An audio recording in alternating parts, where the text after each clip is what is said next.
Alright, let's go. Hey guys, it's 1 in the morning.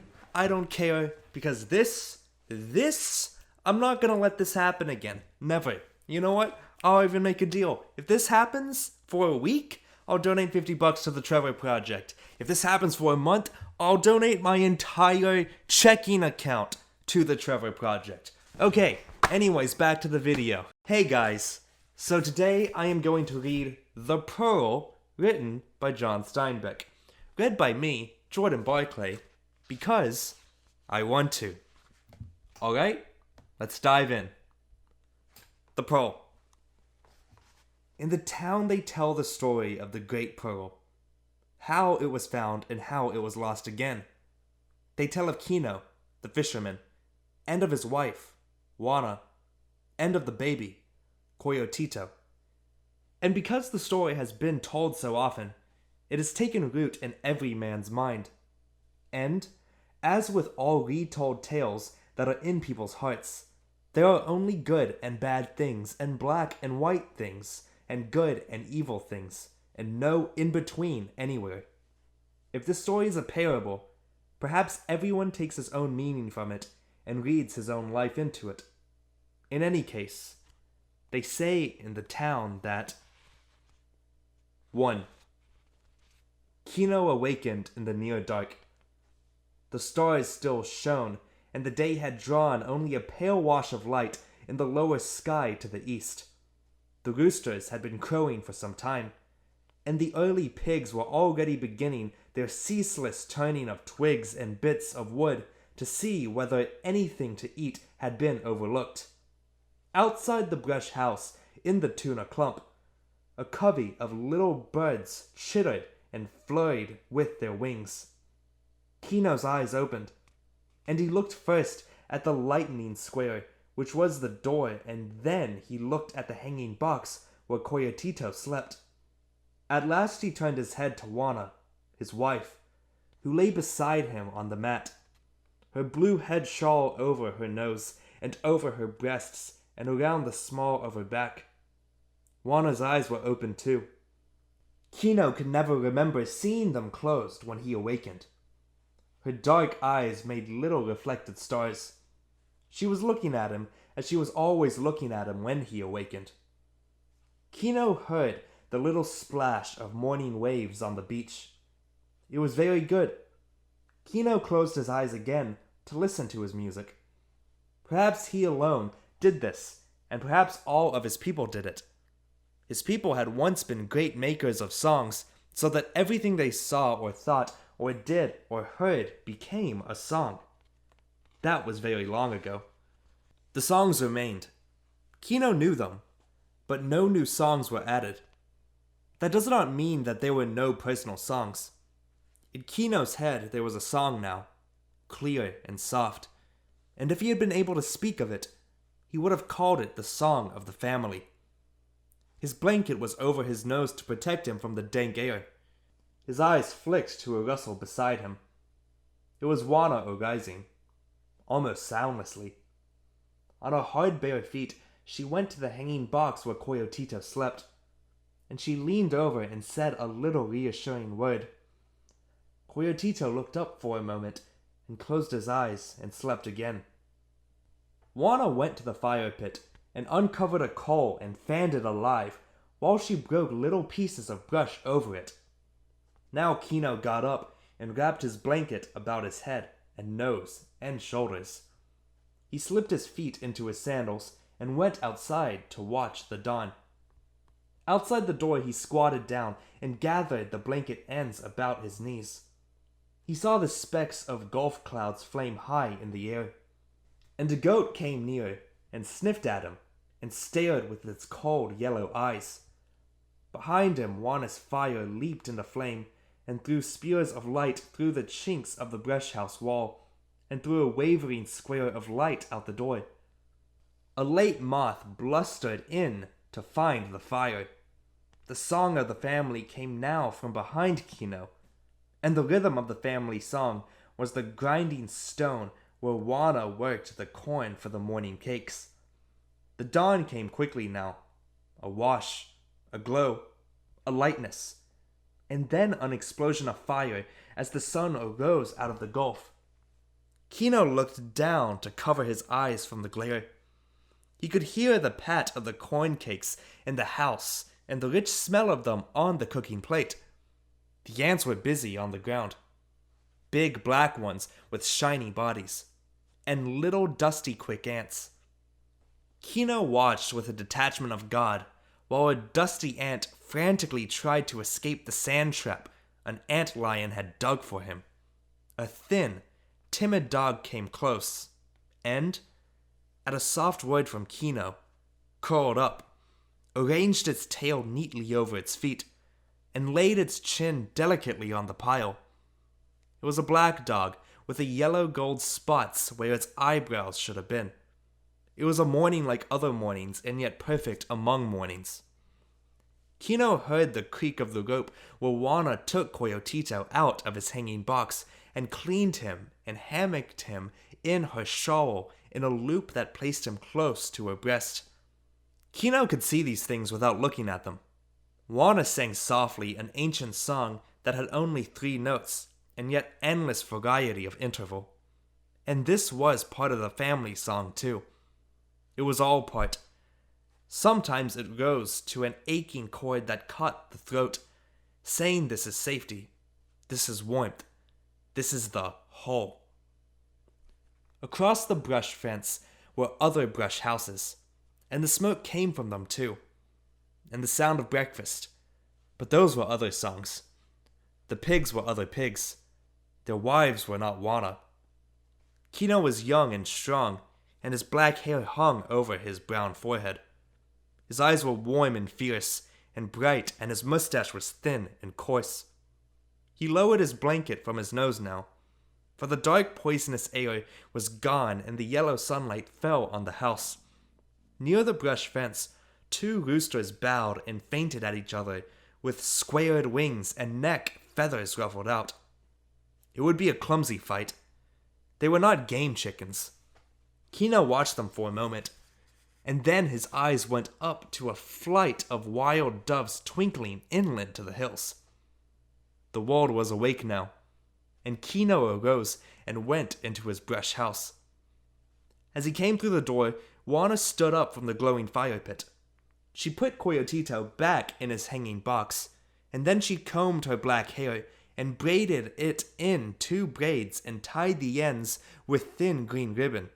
Kino squatted by the fire pit and rolled a hot corn cake and dipped it in sauce and ate it. And he drank a little pulque, and that was breakfast. That was the only breakfast he had ever known outside of feast days, and one incredible fiesta on cookies that had nearly killed him. When Kino had finished, Juana came back to the fire and ate her breakfast. They had spoken once, but there is not need for speech if it is only a habit anyway. Kino sighed with satisfaction, and that was conversation. The sun was warming the brush house, breaking through its crevices in long streaks, and one of the streaks fell on the hanging box where Coyotito lay, and on the ropes that held it. It was a tiny movement that drew their eyes to the hanging box. Kino and Juana froze in their positions. Down the rope that hung the baby's box from the roof support, a scorpion moved slowly. His stinging tail was straight out behind him, but he could whip it up in a flash of time. Kino's breath whistled in his nostrils, and he opened his mouth to stop it. And then the startled look was gone from him, and the rigidity from his body. In his mind a new song had come, the song of evil, the music of the enemy, of any foe of the family. A savage, secret, dangerous melody. And underneath, the song of the family cried plaintively. The scorpion moved delicately down the rope toward the box. Under her breath, Juana repeated an ancient magic to guard against such evil. And on top of that, she muttered a Hail Mary between clenched teeth. But Kino was in motion. His body glided quietly across the room, noiselessly and smoothly. His hands were in front of him, palms down, and his eyes were on the scorpion. Beneath it, in the hanging box, Coyotito laughed and reached up his hand toward it. It sensed danger when Kino was almost within reach of it. It stopped, and its tail rose up over its back in little jerks, and the curved thorn of the tail end glistened. Kino stood perfectly still. He could hear Juana whispering the old magic again, and he could hear the evil music of the enemy. He could not move until the scorpion moved, and it felt for the source of the death that was coming to it. Kino's hand went forward very slowly, very smoothly. The thorn tail jerked upright, and at that moment, the laughing Coyotito shook the rope and the scorpion fell. Kino's hand leaped to catch it, but it fell past his fingers, fell on the baby's shoulder, landed and struck. Then, snarling, Kino had it in his fingers, rubbing it to a paste in his hands. He threw it down and beat it into the earth floor with his fist, and Coyotito screamed with pain in his box. But Kino beat and stamped the enemy until it was only a fragment and a moist place in the dirt. His teeth were bared and fury flared in his eyes, and the song of the enemy roared in his ears. But Juana had the baby in her arms now. She found the puncture with redness starting from it already.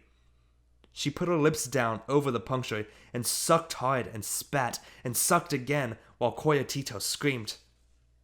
Kino hovered. He was helpless. He was in the way. The screams of the baby brought the neighbors. Out of their brush houses they poured.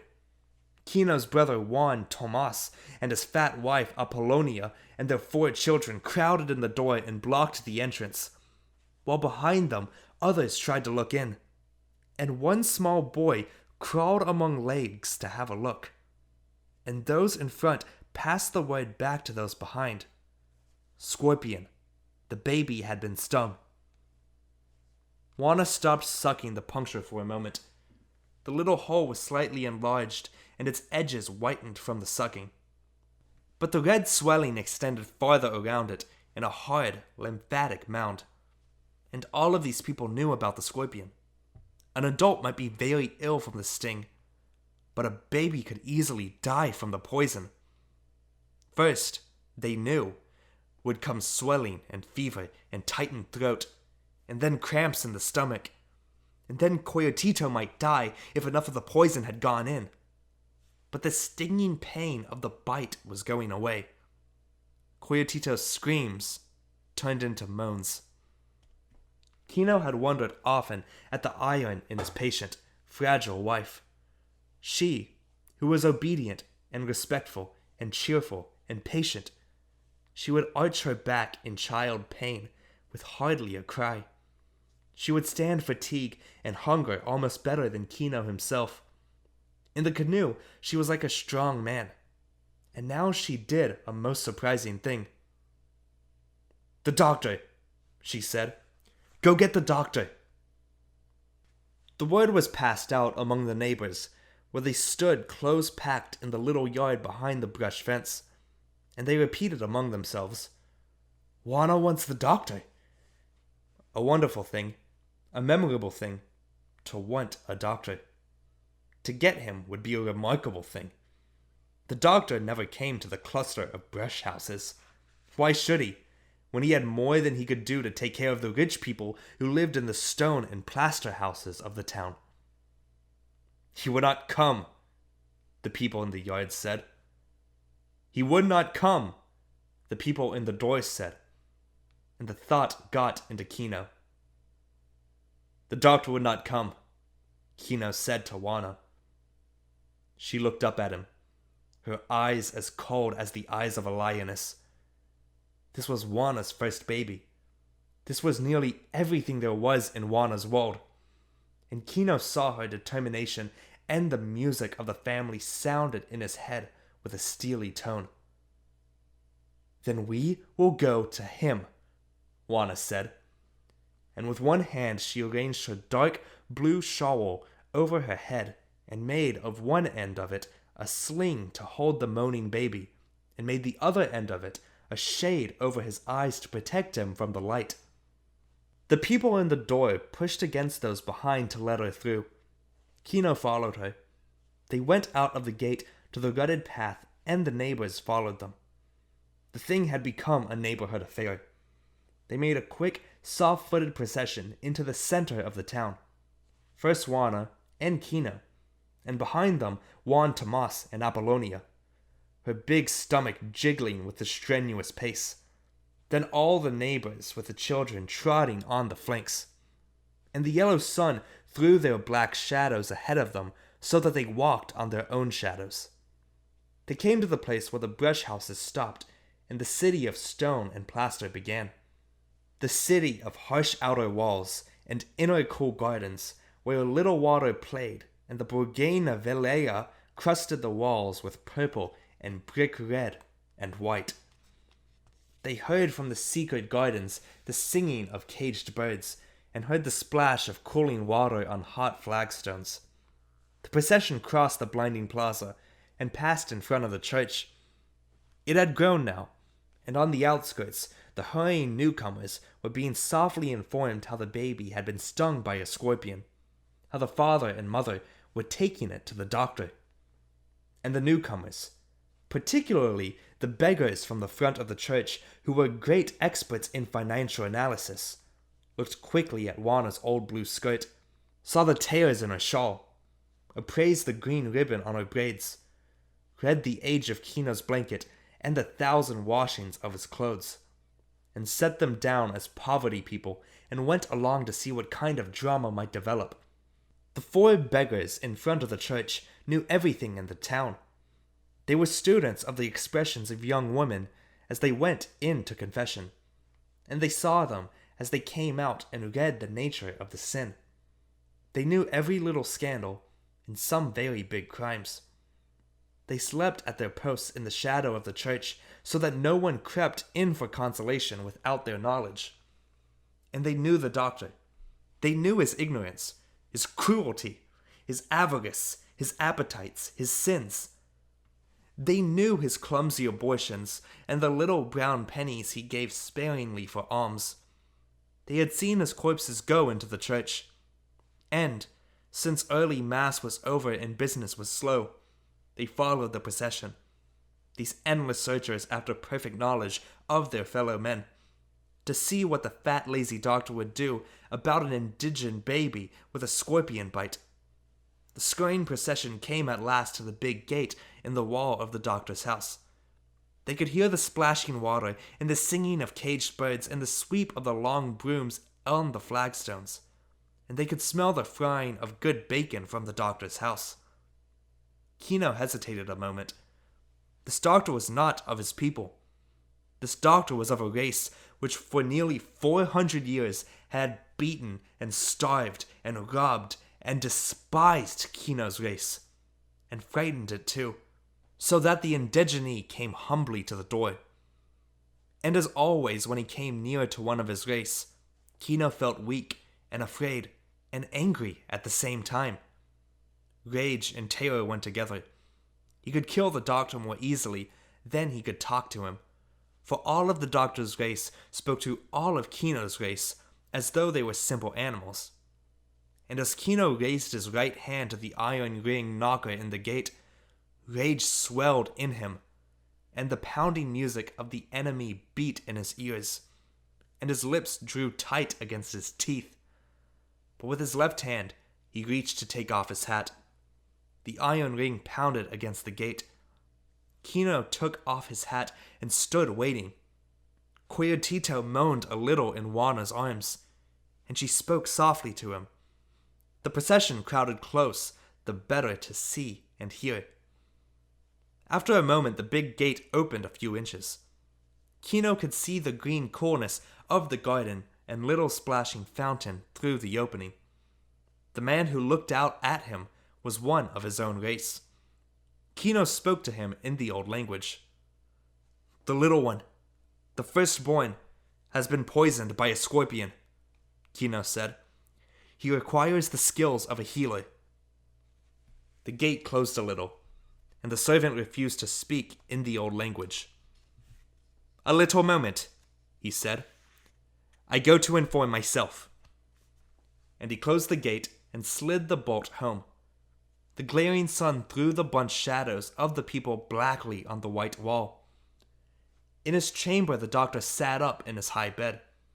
He had on his dressing gown of red-watered silk that had come from Paris, a little tight over the chest now if it was buttoned. On his lap was a silver tray with a silver chocolate pot and a tiny cup of eggshell china, so delicate that it looked silly when he lifted it with his big hand.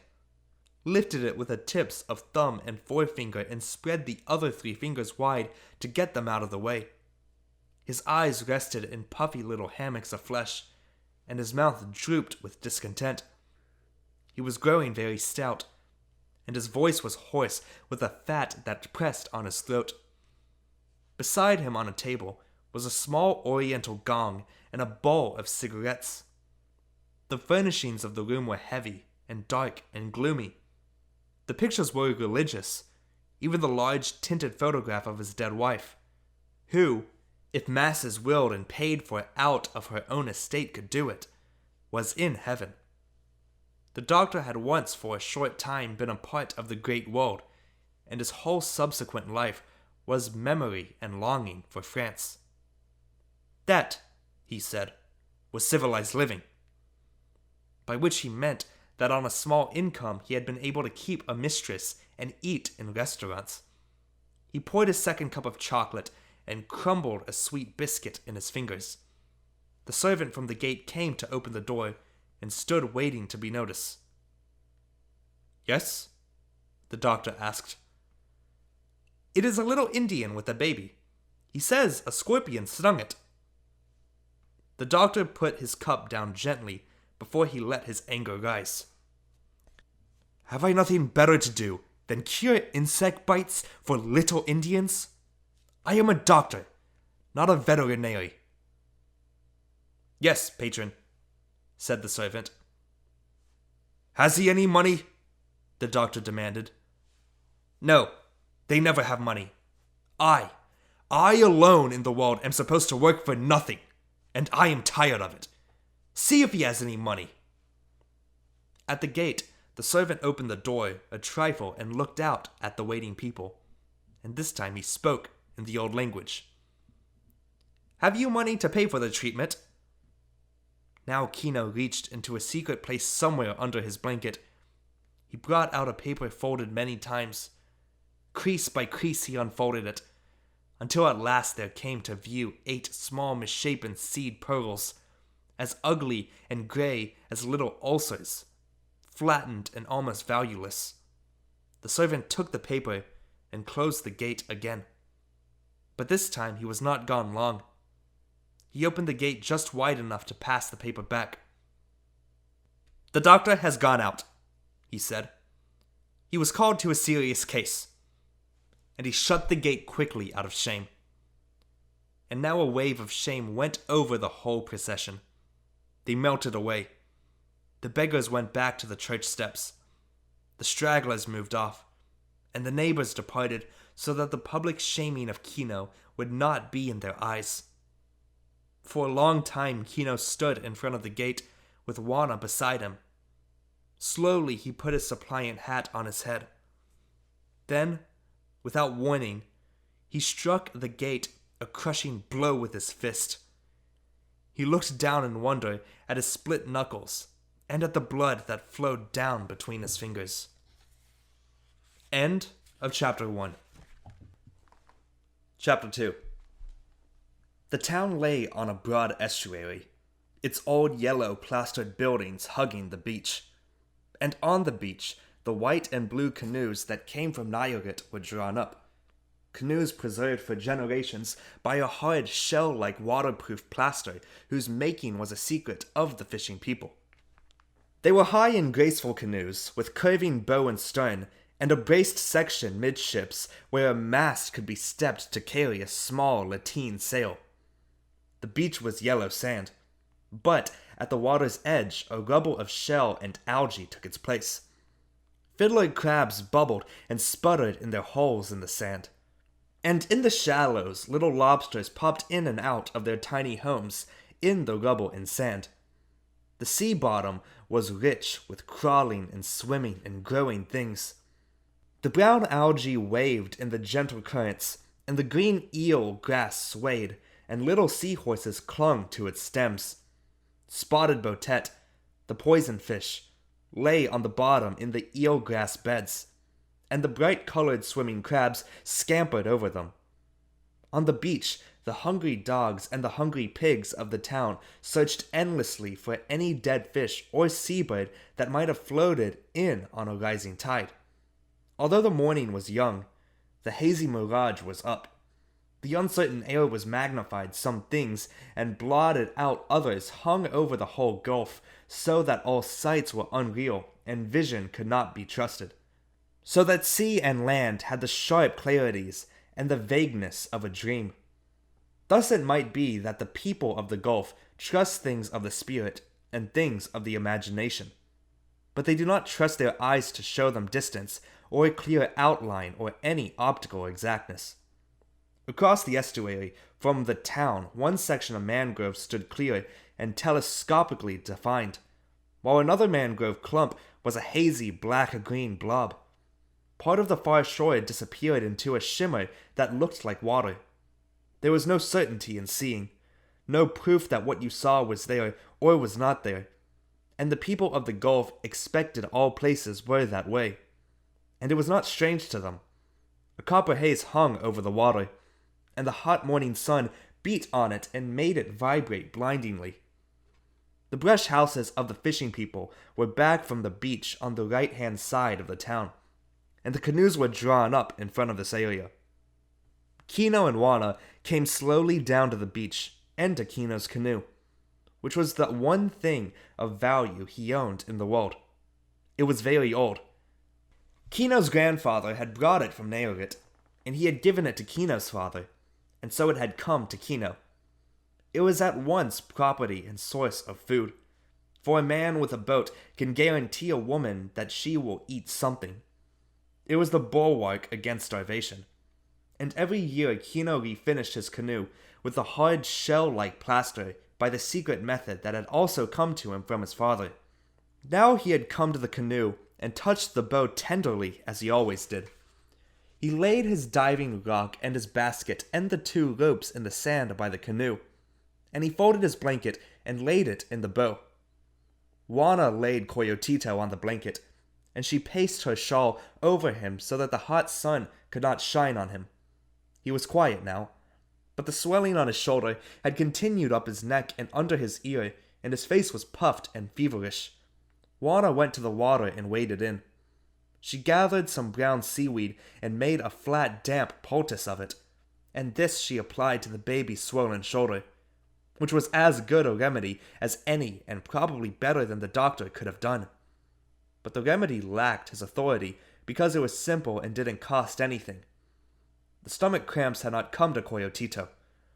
Perhaps Juana had sucked out the poison in time, but she had not sucked out her worry over her firstborn. She had not prayed directly for the recovery of the baby. She had prayed that they might find a pearl with which to hire the doctor to cure the baby. For the minds of people are as unsubstantial as the mirage of the Gulf. Now Kino and Juana slid the canoe down the beach to the water, and when the bow floated, Juana climbed in, while Kino pushed the stern in and waited beside it until it floated lightly and trembled on the little breaking waves. Then in coordination, Juana and Kino drove their double-bladed paddles into the sea, and the canoe crested the water and hissed with speed. The other pearlers were gone out long since.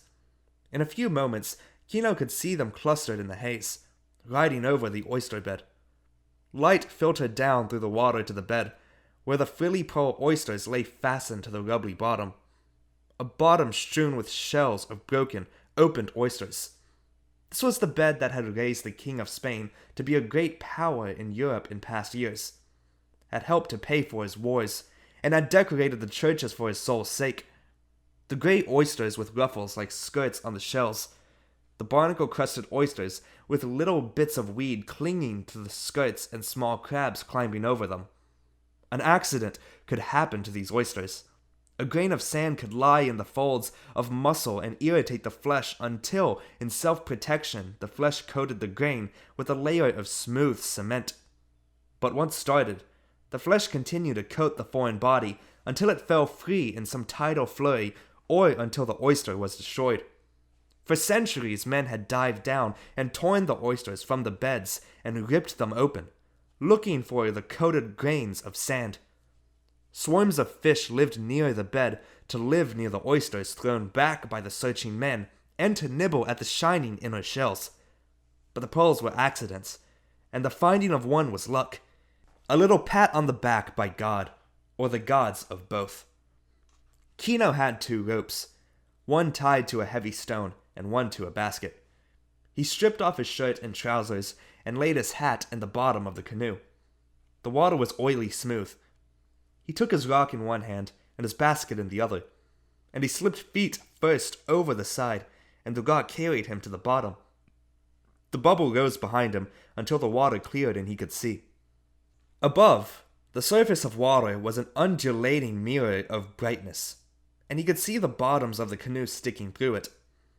Kino moved cautiously so that the water would not be obscured with mud or sand.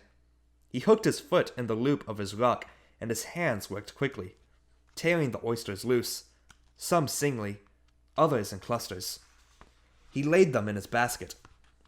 In some places, the oysters clung to one another so that they came free in lumps. Now, Kino's people had sung of everything that happened or existed. They had made songs to the fishes, to the sea in anger and to the sea in calm, to the light and the dark and the sun and the moon. And the songs were all in Kino and in his people. Every song that had ever been made, even the ones forgotten. And as he filled his basket, the song was in Kino, and the beat of the song was his pounding heart as it ate the oxygen from his held breath. And the melody of the song was the gray-green water, and the little scuttling animals, and the clouds of fish that flitted by and were gone. But in the song there was a secret little inner song, hardly perceptible, but always there, sweet and secret and clinging, almost hiding in the counter-melody. And this was the song of the pearl that might be. For every shell thrown in the basket might contain a pearl. Chance was against it, but luck and the gods might be for it. And in the canoe above him, Kino knew that Wana was making the magic of prayer. Her face set rigid, and her muscles hard to force the luck, to tear the luck out of the gods' hands. For she needed the luck for the swollen shoulder of Coyotito. And because the need was great, and the desire was great, the little secret melody of the pearl that might be was stronger this morning.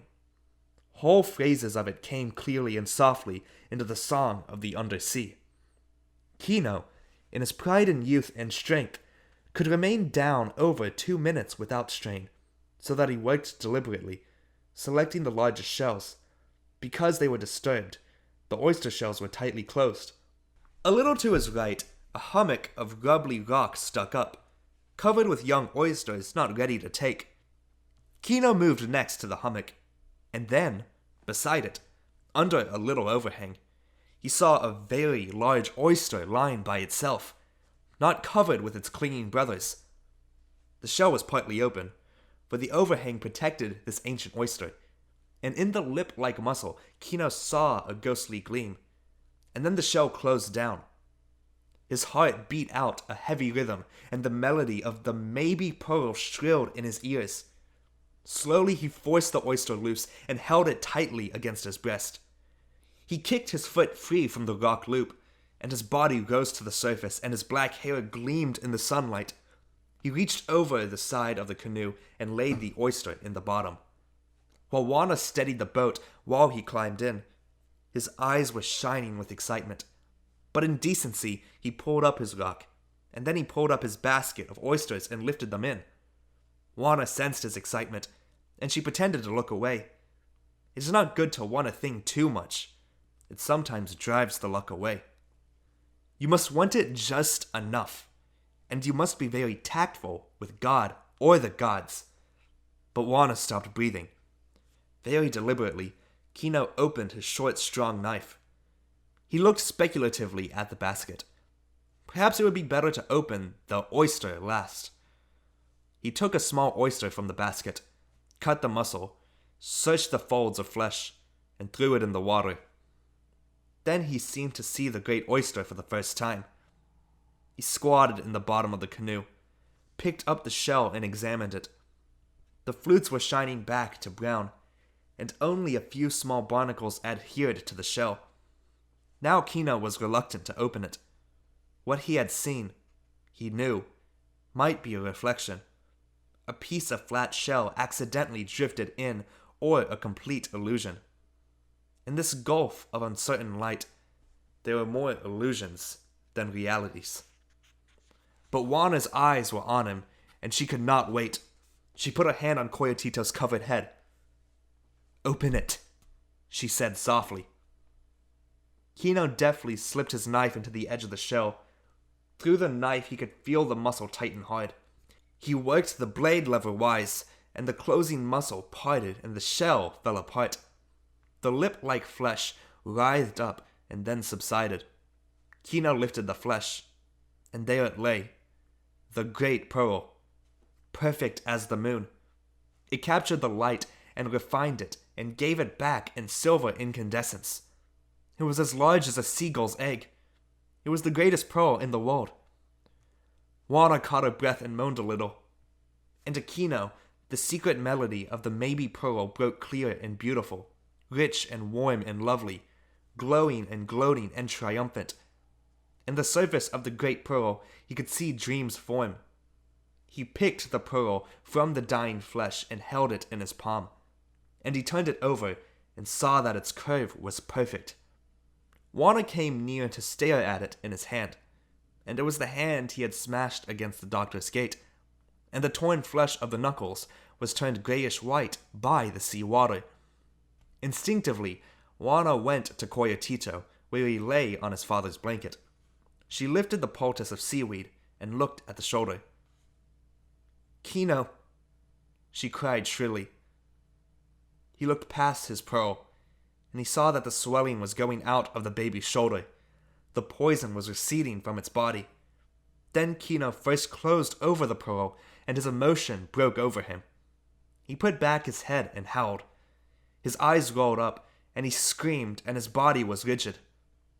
The men in the other canoes looked up, startled, and then they dug their paddles into the sea and raced towards Kino's canoe.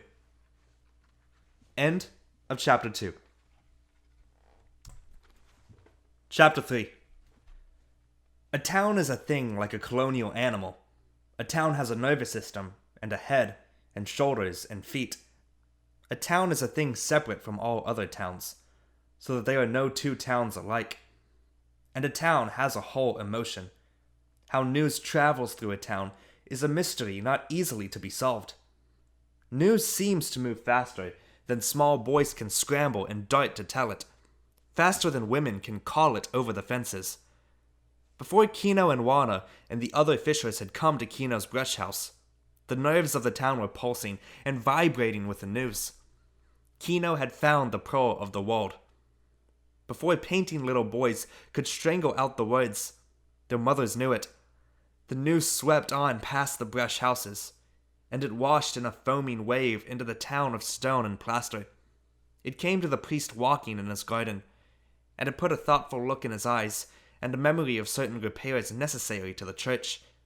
He wondered what the pearl would be worth, and he wondered whether he had baptized Kino's baby, or married him for that matter. The news came to the shopkeepers, and they looked at men's clothes that had not sold so well. The news came to the doctor where he sat with a woman whose illness was age, though neither she nor the doctor would admit it. And when it was made plain who Kino was, the doctor grew stern and judicious at the same time. "He is a client of mine," the doctor said. "I am treating his child for a scorpion sting." And the doctor's eyes rolled up a little in their fat hammocks, and he thought of Paris. He remembered the room he had lived in there as a great and luxurious place, and he remembered the hard-faced woman who had lived with him as a beautiful and kind girl, although she had been none of these three. The doctor looked past his aged patient and saw himself sitting in a restaurant in Paris, and a waiter was just opening a bottle of wine. The news came early to the beggars in front of the church, and it made them giggle a little with pleasure, for they knew that there was no almsgiver in the world like a poor man who was suddenly lucky. Kino had found the pearl of the world. In the town, in little offices, sat the men who bought pearls from the fishers. They waited in their chairs until the pearls came in, and then they cackled and fought and shouted and threatened until they reached the lowest price the fishermen would stand.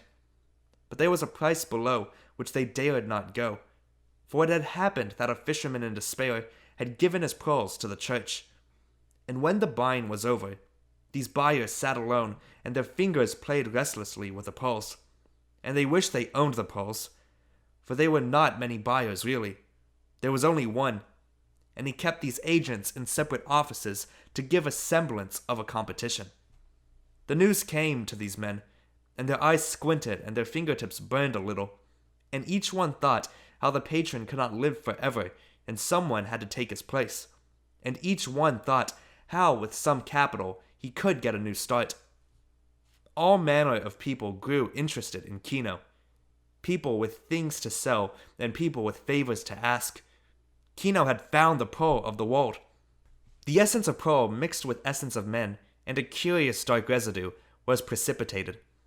Every man suddenly became related to Kino's pearl, and Kino's pearl went into the dreams, the speculations, the schemes, the plans, the futures, the wishes, the needs, the lusts, the hungers of everyone, and only one person stood in the way, and that was Kino, so that he became curiously every man's enemy.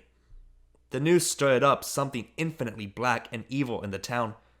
The black distillate was like the scorpion, or like the hunger in the smell of food, or like loneliness when love is withheld. The poison sacks of the town began to manufacture venom, and the town swelled and puffed with the pressure of it. But Kino and Juana did not know these things. Because they were happy and excited, they thought everyone shared their joy. Juan Tomas and Apollonia did. And they were the world too.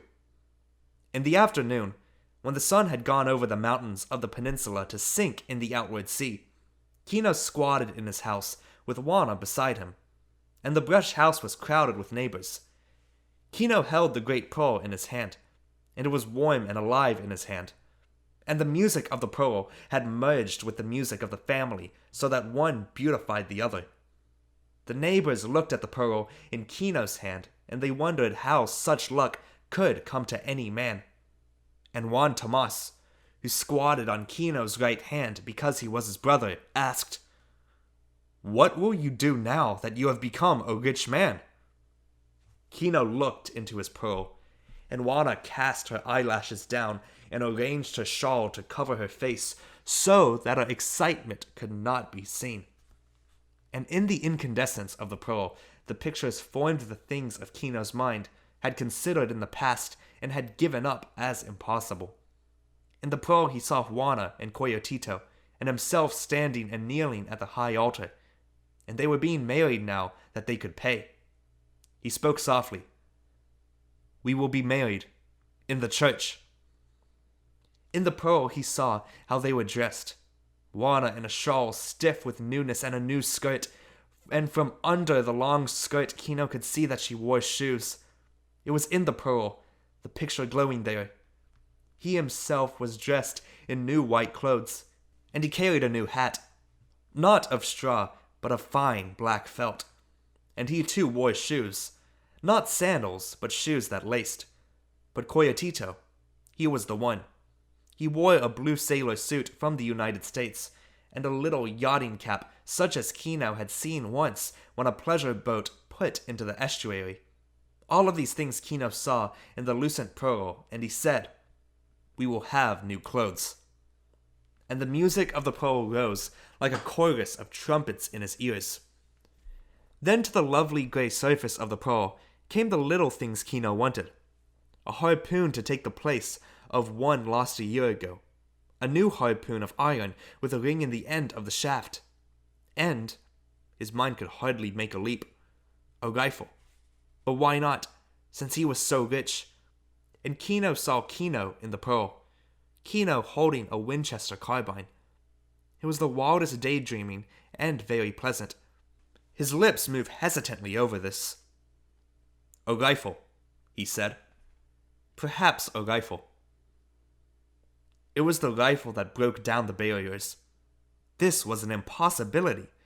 And if he could think of having a rifle, whole horizons were burst and he could rush on. For it is said that humans are never satisfied. That you give them one thing and they want something more. And this is said in disparagement. Whereas it is one of the greatest talents the species has, and one that has made it superior to animals that are satisfied with what they have. The neighbors, close pressed and silent in the house, nodded their heads at his wild imaginings, and a man in the rear murmured, "A rifle. He will have a rifle." But the music of the pearl was shrilling with triumph in Kino. Juana looked up, and her eyes were wide as Kino's courage and at his imagination. And electric strength had come to him now the horizons were kicked out. In the pearl he saw Coyotito sitting at a little desk in a school, just as Kino had once seen it through an open door. And Coyotito was dressed in a jacket, and he had on a white collar and a broad silken tie. Moreover, Coyotito was writing on a big piece of paper. Kino looked at his neighbors fiercely. "My son will go to school," he said, and the neighbors were hushed. Juana caught her breath sharply. Her eyes were bright as she watched him, and she looked quickly down at Coyotito in her arms to see whether this might be possible. But Kino's face shone with prophecy. "My son will read and open the books, and my son will write and will know writing, and my son will make numbers, and these things will make us free because he will know, and through him we will know." And in the pearl, Kino saw himself and Juana squatting by the little fire in the brush hut while Coyotito read from a great book. "This is what the pearl will do," said Kino. And he had never said so many words together in his life. And suddenly, he was afraid of his talking. His hand closed down over the pearl and cut the light away from it. Kino was afraid as a man is afraid who says, "I will," without knowing. Now the neighbors knew they had witnessed a great marvel. They knew that time would now date from Kino's pearl, and that they would discuss this moment for many years to come. If these things came to pass, they would recount how Kino looked and what he said and how his eyes shone, and they would say, "He was a man transfigured. Some power was given to him, and there it started. You see what a great man he has become, starting from that moment, and I myself saw it." And if Kino's planning came to nothing, those same neighbors would say, "There it started. A foolish madness came over him so that he spoke foolish words. God keep us from such things. Yes, God punished Kino because he rebelled against the way things are. You see what has become of him, and I myself saw the moment when his reason left him." Kino looked down at his closed hand, and the knuckles were scabbed over and tight where he had struck the gate. Now the dusk was coming, and Juana looped her shawl under the baby so that he hung against her hip, and she went to the fire hole and dug a coal from the ashes and broke a few twigs over it and fanned a flame alive. The little flames danced on the faces of the neighbors. They knew they should go to their own dinners, but they were reluctant to leave. The dark was almost in, and Juana's fire threw shadows on the brush walls when the whisper came in, passed from mouth to mouth. "The father is coming. The priest is coming." The men uncovered their heads and stepped back from the doctor, and the women gathered their shawls about their faces and cast down their eyes. Kino and Juan Tomas, his brother, stood up.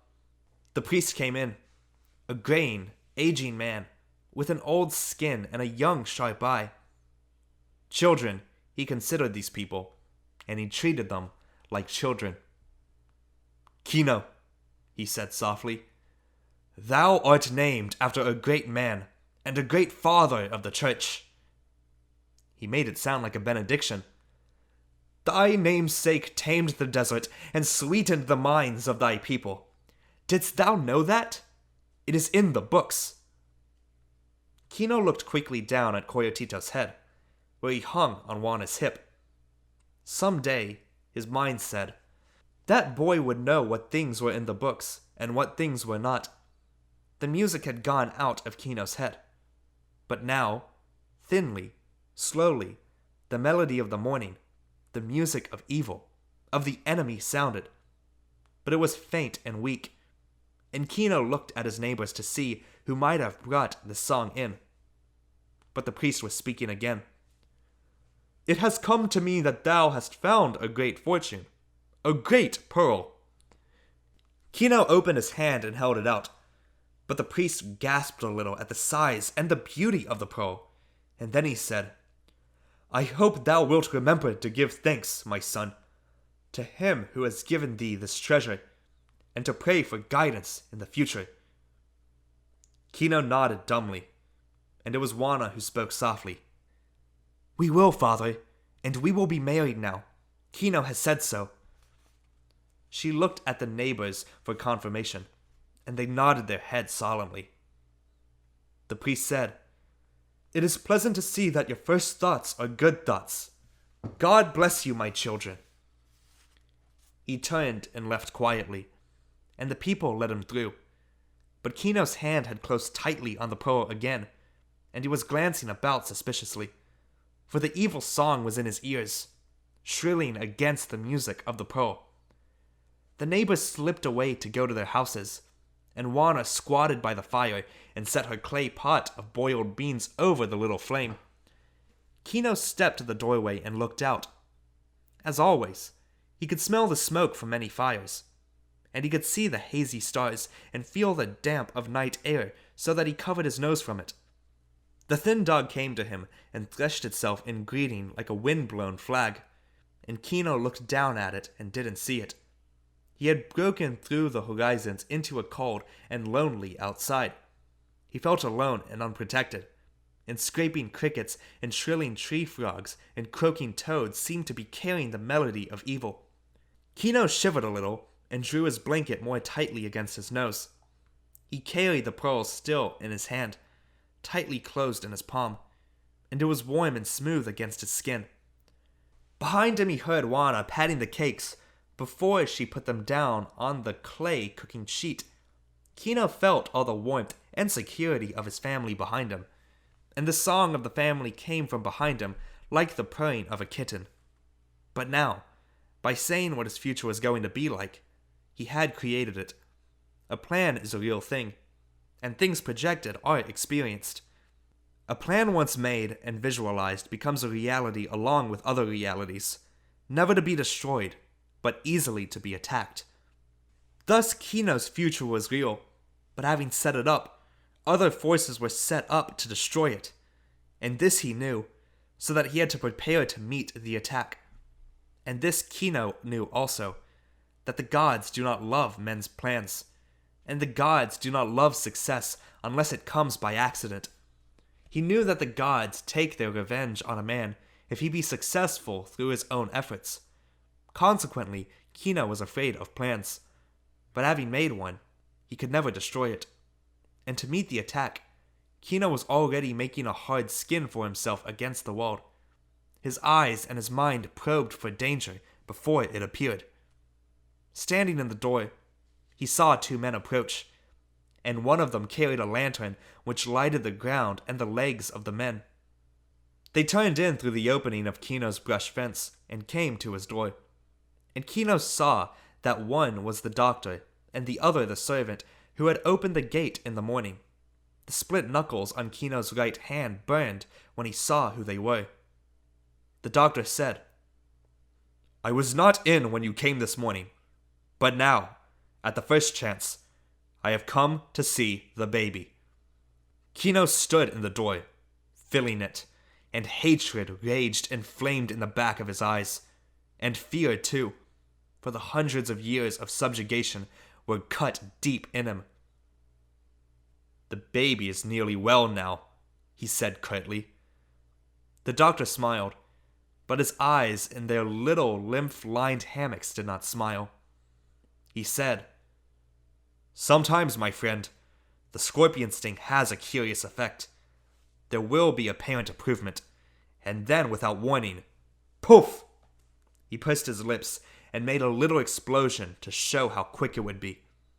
And he shifted his small black doctor's bag about so that the light of the lamp fell upon it. For he knew that Kino's race loved the tools of any craft and trust them. "Sometimes," the doctor went on in a liquid tone, "sometimes there will be a withered leg, or a blind eye, or a crumpled back. Oh, I know the sting of the scorpion, my friend, and I can cure it."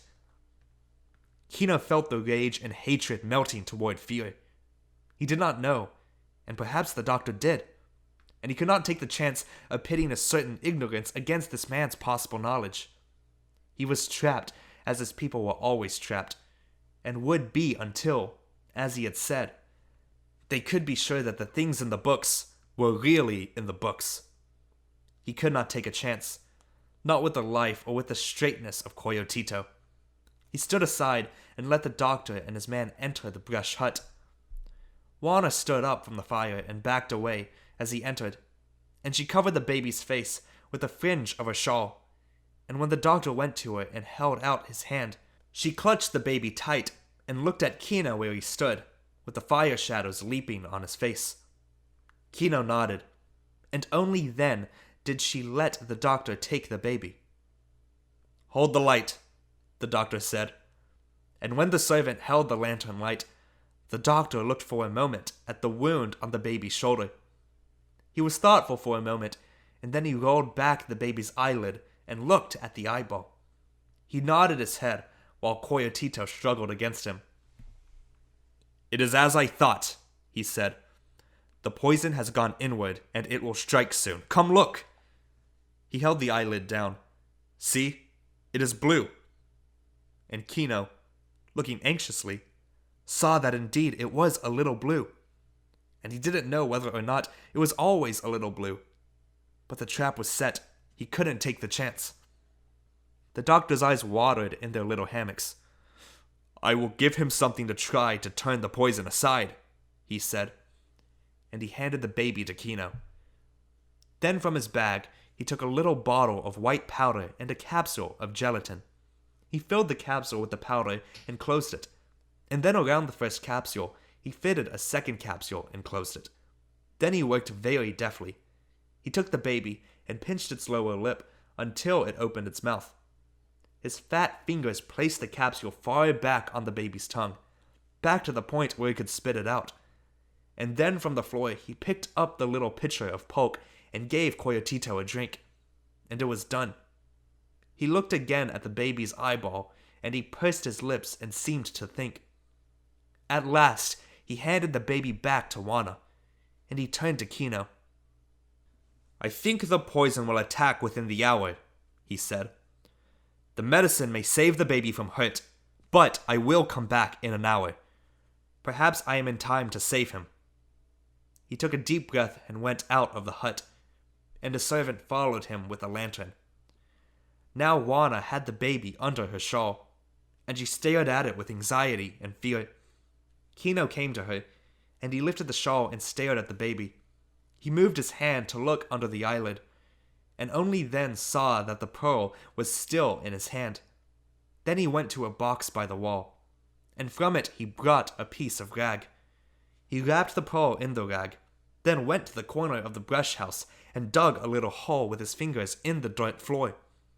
And he put the pearl in the hole and covered it up and concealed the place. And then he went to the fire where Juana was squatting, watching the baby's face.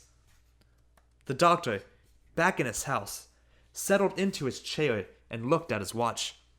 His people brought him a little supper of chocolate and sweet cakes and fruit, and he stared at the food discontentedly.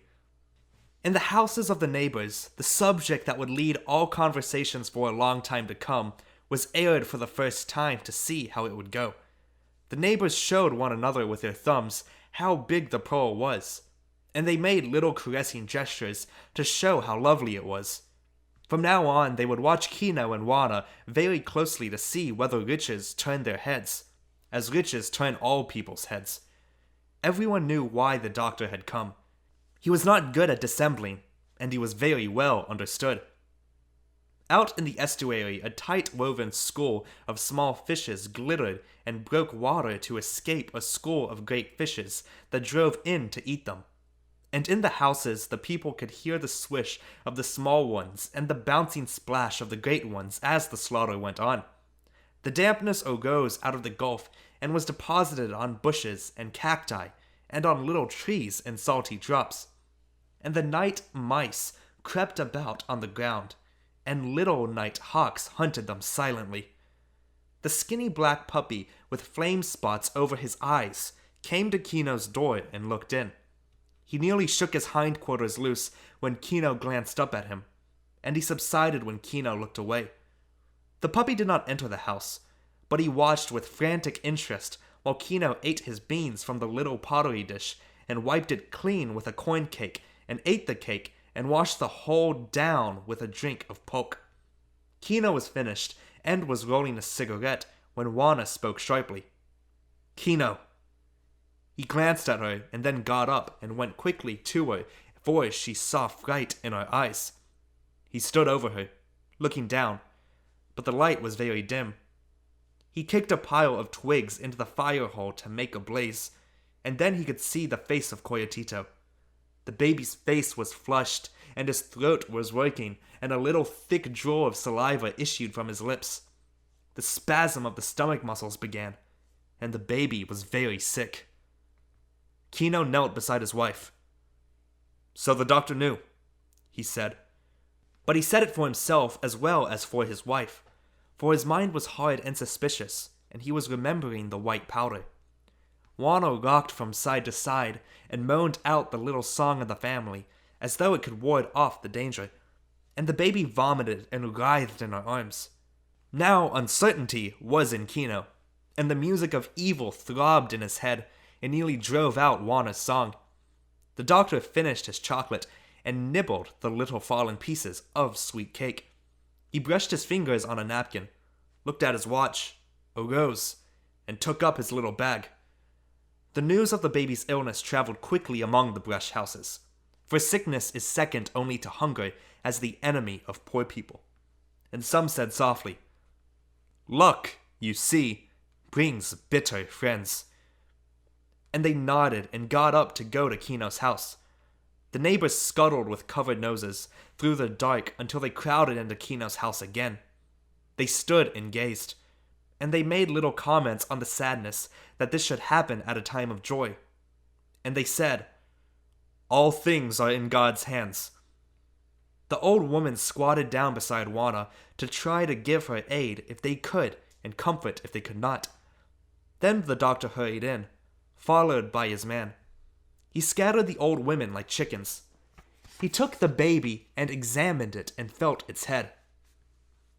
"The poison, it has worked," he said. "I think I can defeat it. I will try my best." He asked for water, and in the cup of it he put 3 drops of ammonia, and he pried open the baby's mouth and poured it down. The baby spluttered and screeched under the treatment, and Wana watched him with haunted eyes. The doctor spoke a little as he worked. "It is lucky that I know about the poison of the scorpion. Otherwise..." And he shrugged to show what could have happened. But Kino was suspicious, and he could not take his eyes from the doctor's open bag, and from the bottle of white powder there. Gradually the spasm subsided, and the baby relaxed under the doctor's hands.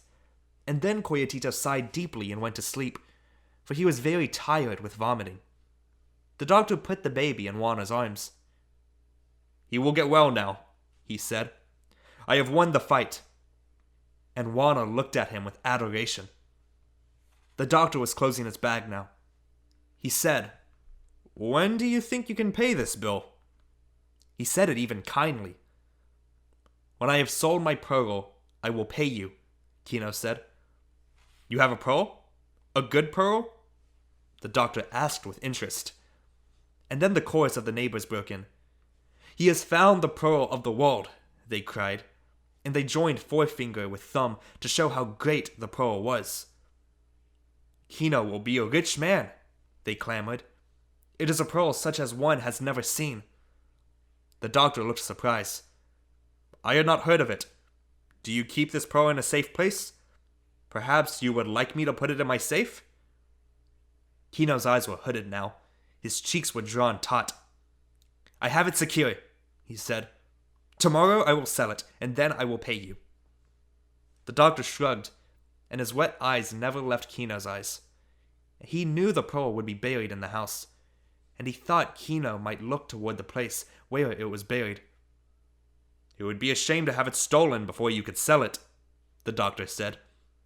And he saw Kino's eyes flick involuntarily to the floor near the side post of the brush house.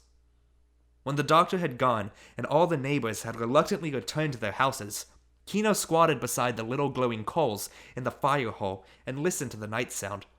The soft sweep of the little waves on the shore and the distant barking of dogs. The creeping of the breeze through the brush house roof and the soft speech of his neighbors in their houses in the village. For these people do not sleep soundly all night. They awaken at intervals and talk a little and then go to sleep again. And after a while, Kino got up and went to the door of his house. He smelled the breeze, and he listened for any foreign sound of secrecy or creeping. And his eyes searched the darkness, for the music of evil was sounding in his head, and he was fierce and afraid. After he had probed the night with his senses, he went to the place by the side post where the pearl was buried, and he dug it up and brought it to his sleeping mat. And under his sleeping mat, he dug another little hole in the dirt floor and buried the pearl and uncovered it up again. And Juana, sitting by the fire hole, watched him with questioning eyes. And when he had buried his pearl, she asked, "Who do you fear?" Kino searched for a true answer, and at last he said, "Everyone." And he could feel a shell of hardness drawing over him. After a while they lay down together on the sleeping mat, and Juana did not put the baby in his box tonight, but cradled him in her arms and covered his face with her head shawl. And the last light went out of the embers in the fire hole. But Kino's brain burned, even during his sleep, and he dreamed that Coyotito could read, that one of his own people could tell him the truth of things. And in his dream, Coyotito was reading from a book as large as a house, with letters as big as dogs, and the words galloped and played on the book, and then darkness spread all over the page, and with the darkness came the music of evil again, and Kino stirred in his sleep, and when he stirred, Juana's eyes opened in the darkness, and then Kino awakened, with the evil music pulsing in him, and he lay in the darkness with his ears alert. Then from the corner of the house came a sound so soft that it might have been simply a thought, a little furtive movement, a touch of a foot on earth, the almost inaudible purr of controlled breathing. Kino held his breath to listen, and he knew that whatever dark thing was in his house was holding its breath too, to listen. For a time no sound at all came from the corner of the brush house. Then Kino might have thought that he had imagined the sound. But Juana's hand came creeping over to him in warning, and then the sound came again. The whisper of a foot on dry earth, and the scratch of fingers in the soil. And now a wild fear surged in Kino's breast, and on the fear came rage, as it always did. Kino's hand crept into his breast, where his knife hung on a string, and then he sprang like an angry cat, leaped, striking and spitting for the dark thing he knew was in the corner of the house. He felt cloth, struck at it with his knife and missed, and struck again and felt the knife go through the cloth. And then his head crashed with lightning and exploded with pain. There was a soft scurry in the doorway, and running steps for a moment, and then silence. Kino could feel warm blood running from his forehead. He could hear Juana calling to him, "Kino! Kino!" And there was terror in her voice. The coldness came over him quickly as the rage had, and he said, "I'm all right. The thing has gone." He groped his way back to the sleeping mat. Already Juana was working at the fire. She uncovered an ember from the ashes and shredded little pieces of corn husk over it, and blew a little flame into the corn husks so that a tiny light danced through the hut. And then from a secret place, Juana brought a little piece of consecrated candle and lighted it at the flame and set it upright on a fireplace stone. She worked quickly, crooning as she moved about. She dipped the end of her head shawl in water and swabbed the blood from Kino's bruised forehead. "It is nothing," Kino said. But his eyes and his voice were hard and cold, and a brooding hate was growing in him. Now the tension which had been growing in Juana boiled up to the surface, and her lips were thin. "This thing is evil," she cried harshly. "This pearl is like a sin. It will destroy us." And her voice rose shrilly. "Throw it away, Kino. Let us break it between stones. Let us bury it and forget the place. Let us throw it back into the sea. It has brought evil, Kino. My husband, it will destroy us." And in the firelight, her lips and her eyes were alive with her fury. But Kino's face was set, and his mind and his will were set. "This is our one chance," he said. "Our son must go to school. He must break out of the pot that holds us in." "It will destroy us all," Juana cried. "Even our son." "Hush," said Kino. "Do not speak any more. In the morning we will sell the pearl, and then the evil will be gone, and only the good remain. Now hush, my wife." His dark eyes scowled into the little fire, and for the first time he knew that his knife was still in his hands. And he raised the blade and looked at it and saw a little line of blood on the steel. For a moment he seemed about to wipe the blade on his trousers, but then he plunged the knife into the earth and so cleansed it. The distant roosters began to crow, and the air changed and the dawn was coming. The wind of the morning ruffled the water of the estuary and whispered through the mangroves, and the little waves beat on the rubbly beach with an increased tempo.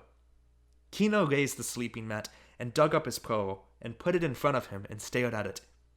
And the beauty of the pearl, winking and glimmering in the light of the little candle, cozened his brain with its beauty. So lovely it was, so soft, and its own music came from it. Its music of promise and delight, its guarantee of the future, of comfort, of security. Its warm lucence promised a poultice against illness and a wall against insult. It closed a door on hunger. And as he stared at it, Kino's eyes softened and his face relaxed. He could see the little image of the consecrated candle reflected in the soft surface of the pearl. And he heard again in his eyes the lovely music of the undersea, the tone of the diffused green light of the sea bottom. Juana, glancing secretly at him, saw him smile. And because they were in some way one thing and one purpose, she smiled with him. And they began this day with hope. End of Chapter 3. Chapter 4. It is wonderful the way a little town keeps track of itself and of all its units. If every single man and woman, child and baby, acts and conducts itself in a known pattern and breaks no walls and differs with no one and experiments in no way and is not sick and does not endanger the ease and peace of mind or steady unbroken flow of the town, then that unit can disappear and never be heard of. But let one man step out of the regular thought or the known and trusted pattern, and the nerves of the townspeople ring with nervousness, and communication travels over the nerve lines of the town. Then every unit communicates to the whole. Thus, in La Paz, it was known in the early morning through the whole town that Kino was going to sell his pearl that day. It was known among the neighbors in the brush huts, among the pearl fishermen. It was known among the Chinese grocery store owners. It was known in the church, for the altar boys whispered about it. Word of it crept in among the nuns. The beggars in front of the church spoke of it, for they would be there to take the tithe of the first fruits of the luck. The little boys knew about it with excitement, but most of all the pearl buyers knew about it. And when the day had come, in the offices of the pearl buyers, each man sat alone with his little black velvet tray, and each man rolled the pearls about with his fingertips and considered his part in the picture. It was supposed that the pearl buyers were individuals acting alone, bidding against one another for the pearls of the fishermen brought in, and once it had been so. But this was a wasteful method, for often, in the excitement of bidding for a fine pearl, too great a price had been paid to the fishermen. This was extravagant and not to be countenanced. Now there was only one pearl buyer with many hands, and the men who sat in their offices and waited for Kino knew what price they would offer, how high they would bid, and what method each one would use. And although these men would not profit beyond their salaries, there was excitement among the pearl buyers, for there was excitement in the hunt, and if it be a man's function to break down a price, then he must take joy and satisfaction in breaking it as far down as possible. For every man in the world functions to the best of his ability, and no one does less than his best, no matter what he may think about it.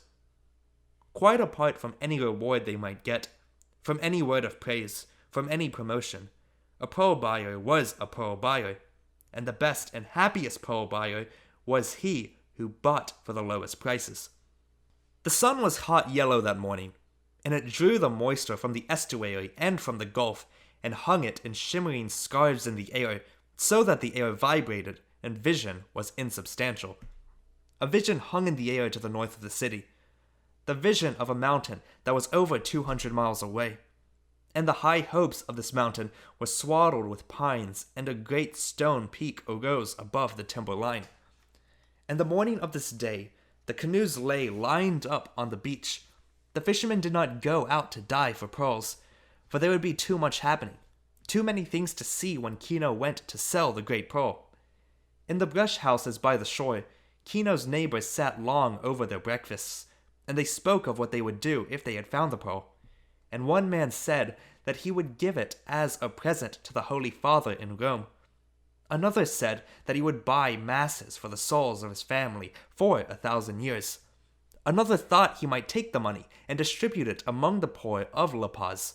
And a fourth thought of all the good things one could do with the money from the pearl, of all the charities, benefits, of all the rescues one could perform if one had money. All of the neighbors hoped that sudden wealth would not turn Kino's head, would not make a rich man of him, would not graft onto him the evil limbs of greed and hatred and coldness. For Kino was a well-liked man. It would be a shame if the pearl destroyed him. "That good wife Juana," they said, "and the beautiful baby Coyotito, and the others to come.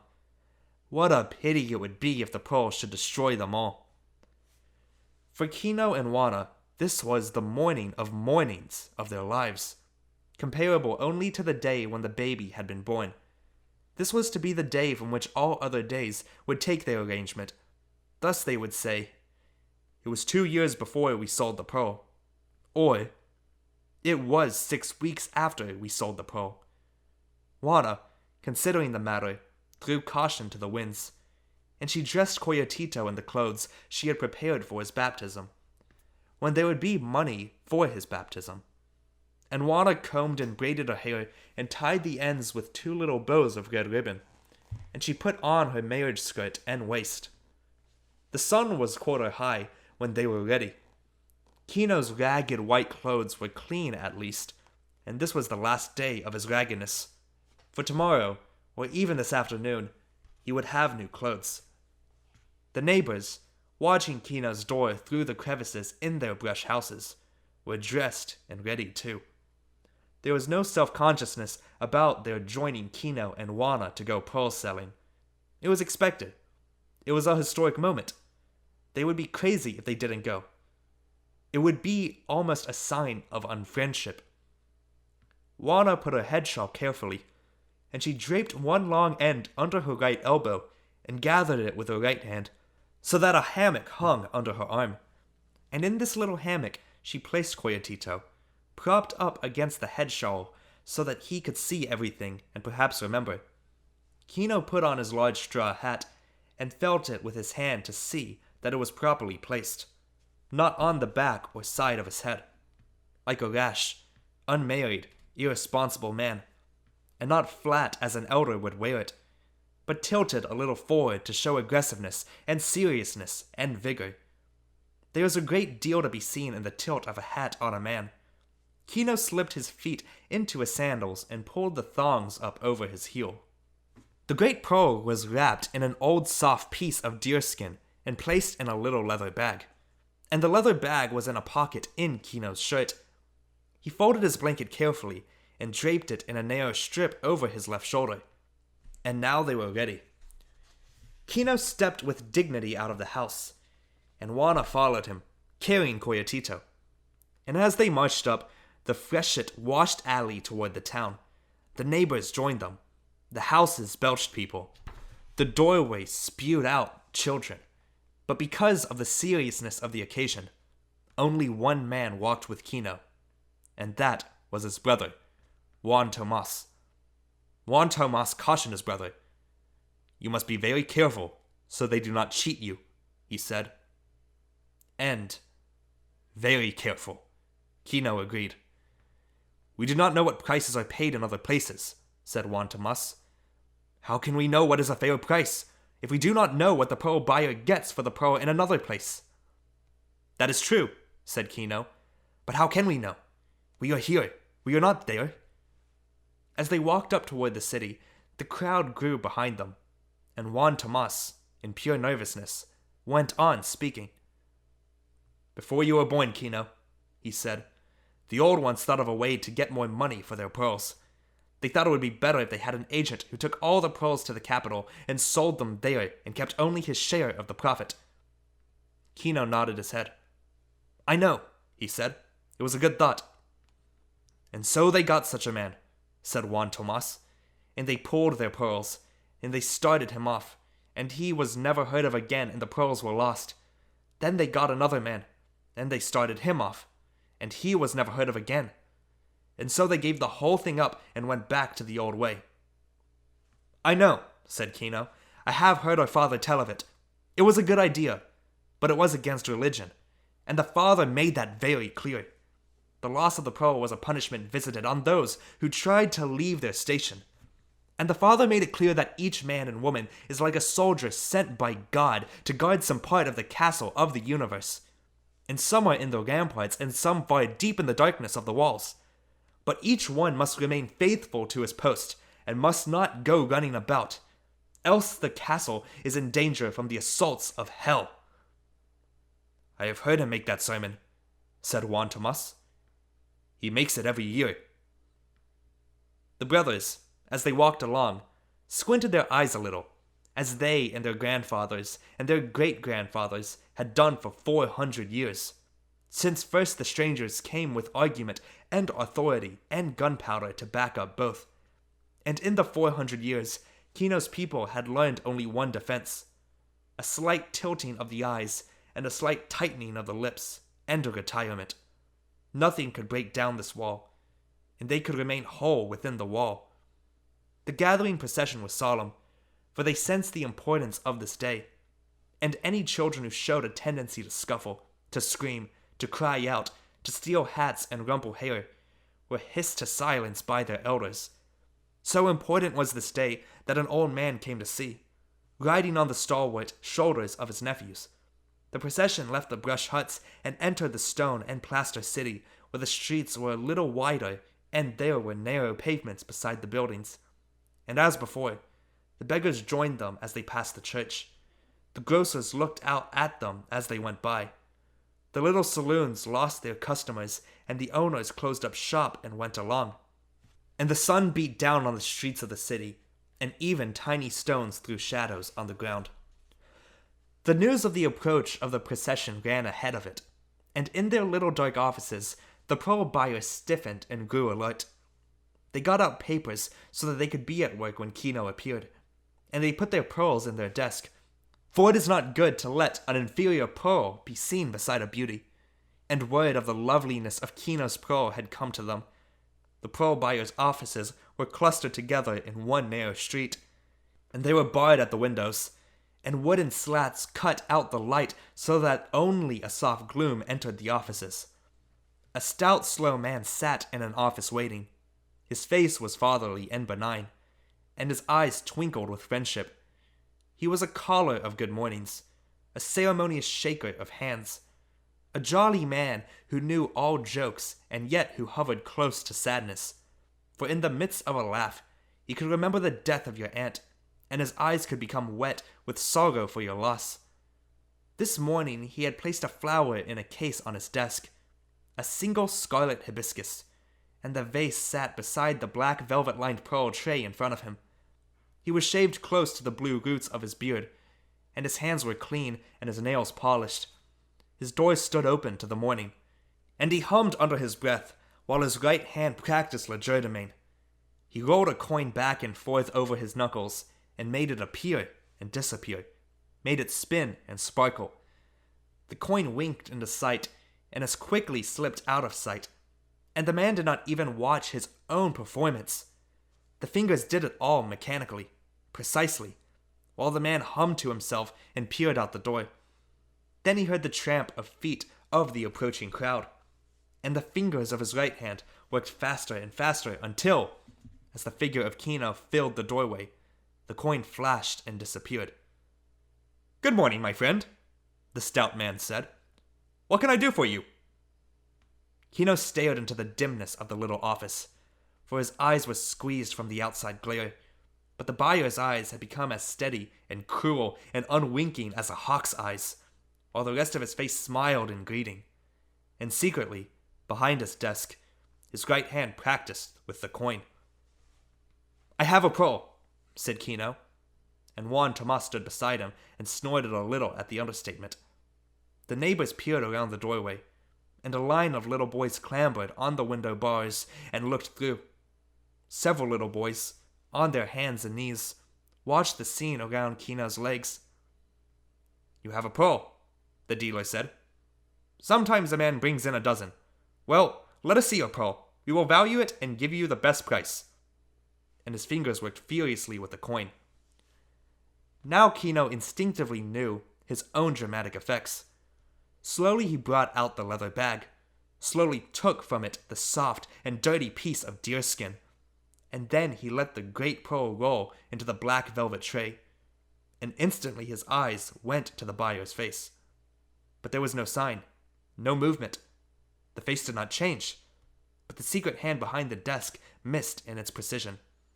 The coin stumbled over a knuckle and slipped silently into the dealer's lap, and the fingers behind the desk curled into a fist. When the right hand came out hiding, the forefinger touched the great pearl, rolled it on the black velvet. Thumb and forefinger picked it up and brought it near to the dealer's eyes and twirled it in the air. Kino held his breath, and the neighbors held their breath, and the whispering went back through the crowd. "He is inspecting it. No price has been mentioned yet." "They have not come to a price." Now the dealer's hand had become a personality. The hand tossed the great pearl back in the tray. The forefinger poked and insulted it, and on the dealer's face there came a sad and contemptuous smile. "I am sorry, my friend," he said, and his shoulders rose a little to indicate that the misfortune was no fault of his. "It is a pearl of great value," Kino said. The dealer's fingers spurned the pearl so that it bounced and rebounded softly from the side of the velvet tray. "You have heard of fool's gold," the dealer said. "This pearl is like fool's gold. It is too large. Who would buy it? There is no market for such things. It is a curiosity only. I am sorry. You thought it was a thing of value, and it is only a curiosity." Now Kino's face was perplexed and worried. "It is the pearl of the world," he cried. "No one has ever seen such a pearl." "On the contrary," said the dealer, "it is large and clumsy. As a curiosity has its interest, some museum might perhaps take it to a place in a collection of seashells. I can give you, say, 1,000 pesos. Kino's face grew dark and dangerous. "It is worth 50,000, he said. "You know it. You want to cheat me." And the dealer heard a little grumble go through the crowd as they heard the price, and the dealer felt a little tremor of fear. "Do not blame me," he said quickly. "I am only an appraiser. Ask the others. Go to their offices and show your pearl. Or better let them come here, so that you can see there is no collusion, boy, he called. And when his servant looked through the rear door, "Boy, go to such a one, and such another, and such a third one. Ask them to step in here and do not tell them why. Just say that I will be pleased to see them." And his right hand went behind the desk and pulled another coin from his pocket, and the coin rolled back and forth over the knuckles. Kino's neighbors whispered together. They had been afraid of something like this. The pearl was large, but it had a strange color. They had been suspicious of it from the first. And after all, 1,000 pesos was not to be thrown away. It was comparative wealth to a man who was not wealthy. And suppose Kino took 1,000 pesos. Only yesterday he had nothing. But Kino had grown tight and hard.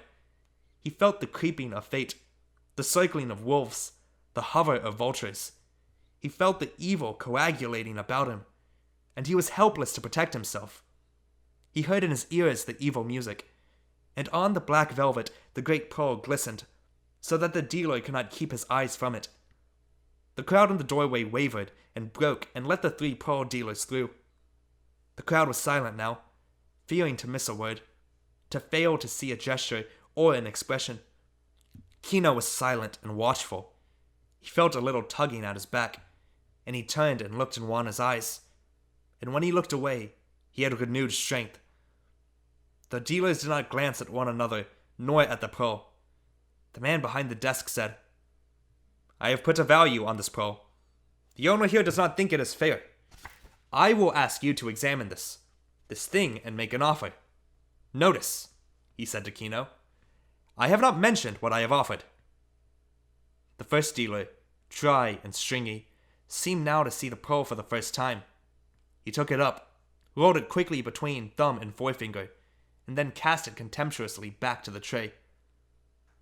"Do not include me in the discussion," he said dryly. "I will make no offer at all. I do not want it. This is not a pearl, it's a monstrosity." His thin lips curled. Now the second dealer, a little man with a shy, soft voice, took up the pearl and examined it carefully. He took a glass from his pocket and inspected it under magnification. Then he laughed softly. "Better pearls are made of paste," he said. "I know these things. This is soft and chalky. It will lose its color and die in a few months. Look." He offered the glass to Kino, showed him how to use it. And Kino, who had never seen a pearl's surface magnified, was shocked at the strange-looking surface. The third dealer took the pearl from Kino's hands. "One of my clients likes such things," he said. "I will offer 500 pesos, and perhaps I can sell it to my client for 600. Kino reached quickly and snatched the pearl from his hand. He wrapped it in the deer skin and thrust it inside his shirt. The man beside the desk said, "I am a fool, I know, but my first offer stands. I still offer 1,000. What are you doing?" he asked, as Kino thrust the pearl out of sight. "I am cheated," Kino cried fiercely. "My pearl is not for sale here. I will go, perhaps even to the capital." Now the dealers glanced quickly at one another. They knew that they had played too hard. They knew they would be disciplined for their failure. And the man at the desk said quickly, "I might go to 1,500. But Kino was pushing his way through the crowd. The hum of talk came to him dimly. His rage blood pounded in his ears, and he burst through and strode away. Juana followed, trotting after him.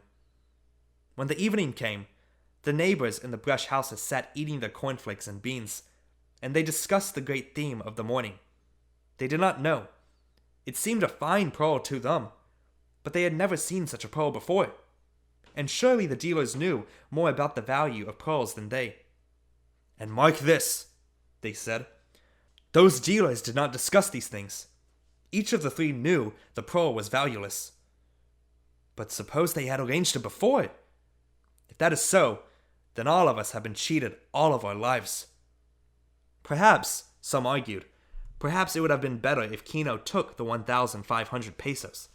That is a great deal of money, more than he has ever seen. Maybe Kino is being a pig-headed fool. Suppose he should really go to the capital and find no buyer for his pearl. He would never live that down. And now, said other fearful ones, now that he had defied them, Those buyers will not want to deal with him at all. Maybe Kino has cut off his own head and destroyed himself. And others said, Kino is a brave man, and a fierce man. He is right. From his courage we may all profit. These were proud of Kino. In his house, Kino squatted on the sleeping mat, brooding. He had buried his pearl under a stone of the fire hole in his house, and he stared at the woven tuiles of his sleeping mat until the cross design danced in his head. He had lost one world and had not gained another, and Kino was afraid. Never in his life had he been far from home. He was afraid of strangers and of strange places. He was terrified of that monster of strangeness they called the capital. It lay over the water and through the mountains, over 1,000 miles, and every strange, terrible mile was frightening. But Kino had lost his old world, and he must clamber onto a new one. For his dream of the future was real, and never to be destroyed.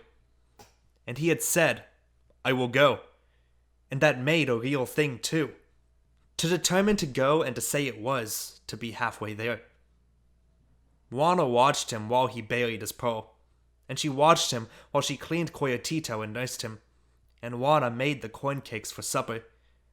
Juan Tomas came in and squatted down beside Kino and remained silent for a long time, until at last Kino demanded, What else could I do? They are cheats. Juan Tomas nodded gravely. He was the elder, and Kino looked to him for wisdom. It is hard to know, he said. We do know that we are cheated from birth to the overcharge on our coffins, but we survive. You have defied not the pearl buyers, but the whole structure, the whole way of life, and I am afraid for you. What have I to fear but starvation? Kino asked. But Juan Tomas shook his head slowly. We must all fear, but suppose you are correct. Suppose your pearl is of great value. Do you think then the game is over? What do you mean? I don't know, said Juan Tomas, but I am afraid for you. It is new ground you are walking on. You do not know the way. I will go. I will go soon, said Kino. Yes, Juan Tomas agreed. That you must do, but I wonder if you will find it any different in the capital. Here, you have friends and me, your brother. There, you will have no one. What can I do? Kino cried. Some deep outrage is here. My son must have a chance. That is what they are striking at. My friends will protect me. Only so long as they are not in danger or discomfort from it, said Juan Tomas. He arose, saying, Go with God. And Kino said, Go with God, and did not even look up, for the words had a strange chill in them. Long after Juan Tomas had gone, Kino sat brooding on his sleeping mat. A lethargy had settled on him, and a little gray hopelessness. Every road seemed blocked against him. In his head he heard only the dark music of the enemy. His senses were burningly alive, but his mind went back to the deep precipitation with all things, the gift he had from his people. He heard every little sound of the gathering night, the sleepy complaint of unsettling birds, the love agony of cats, the strike and withdrawal of little waves on the beach, and the simple hiss of the distance. And he could smell the sharp color of exposed kelp from the receding tide. The little flare of the twig fire made the design on his sleeping mat jump before his entranced eyes. Juana watched him with worry, but she knew him, and she knew she could help him best by being silent and by being near.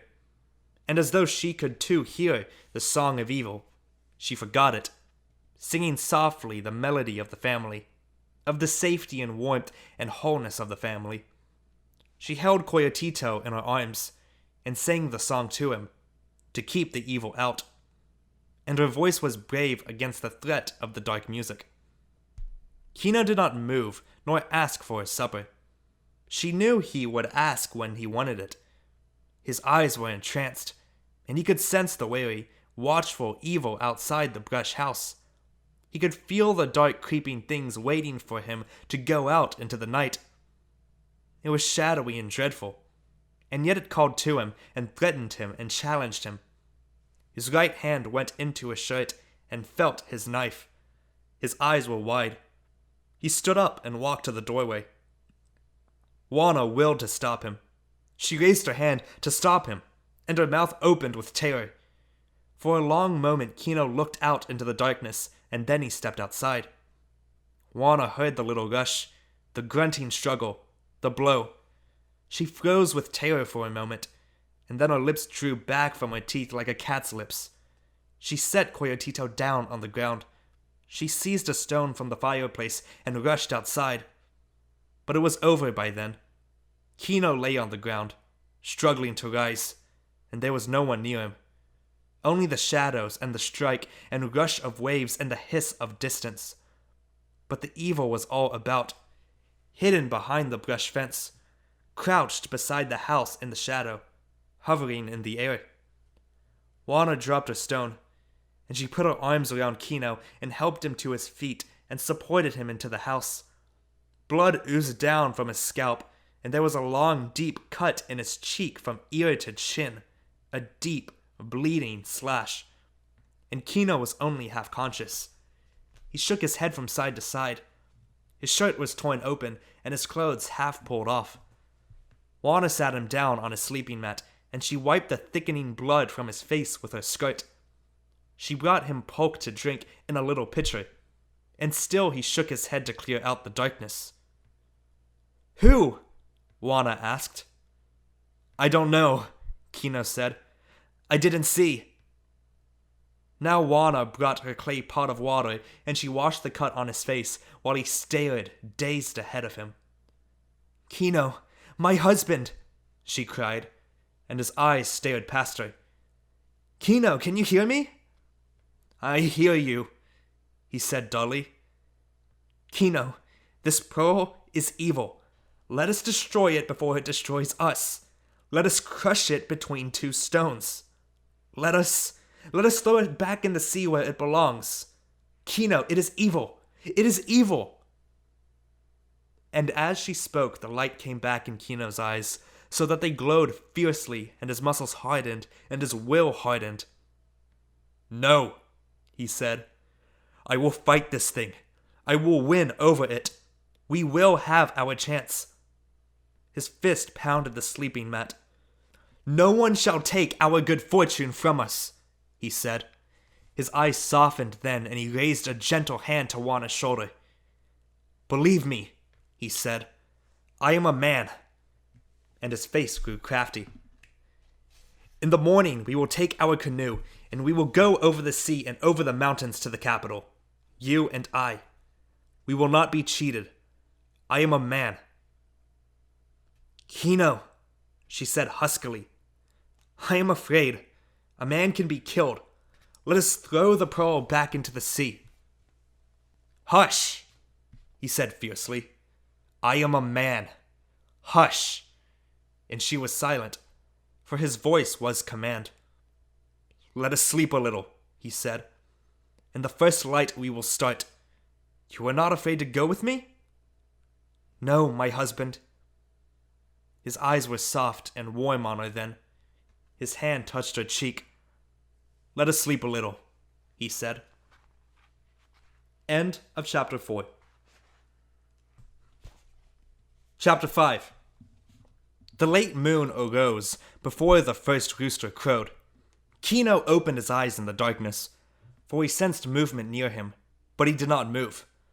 Only his eyes searched the darkness, and in the pale light of the moon that crept through the holes in the brush house, Kino saw Juana arise silently from beside him.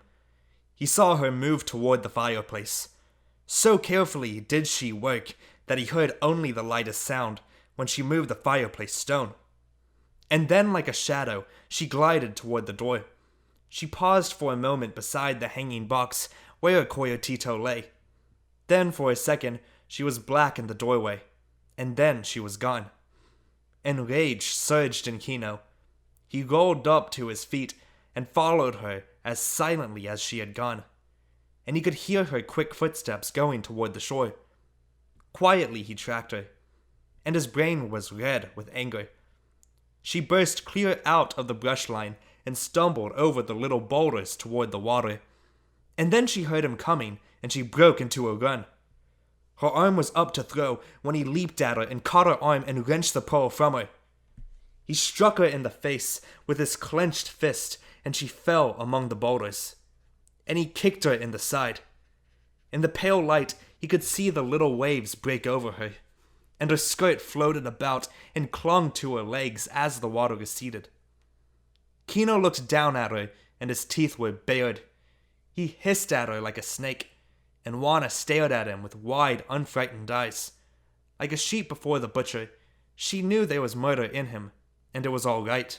She had accepted it, and she would not resist, nor even protest. And then the rage left him, and a sick disgust took its place. He turned away from her and walked up the beach and through the brush line. His senses were dulled by his emotion. He heard the rush, got his knife out, and lunged at one dark figure and felt the knife go home. And then he was swept to his knees and swept again to the ground. Greedy fingers went through his clothes. Frantic figures searched him, and the pearl, knocked from his hand, lay winking behind a little stone in the pathway. It glinted in the soft moonlight. Juana dragged herself up from the rocks on the edge of the water. Her face was a dull pain, and her side ached. She steadied herself on her knees for a while, and her wet skirt clung to her. There was no anger in her for Kino. He had said, "I am a man," and that meant certain things to Juana. It meant that he was half insane and half God. It meant that Kino would drive his strength against a mountain and plunge his strength against the sea.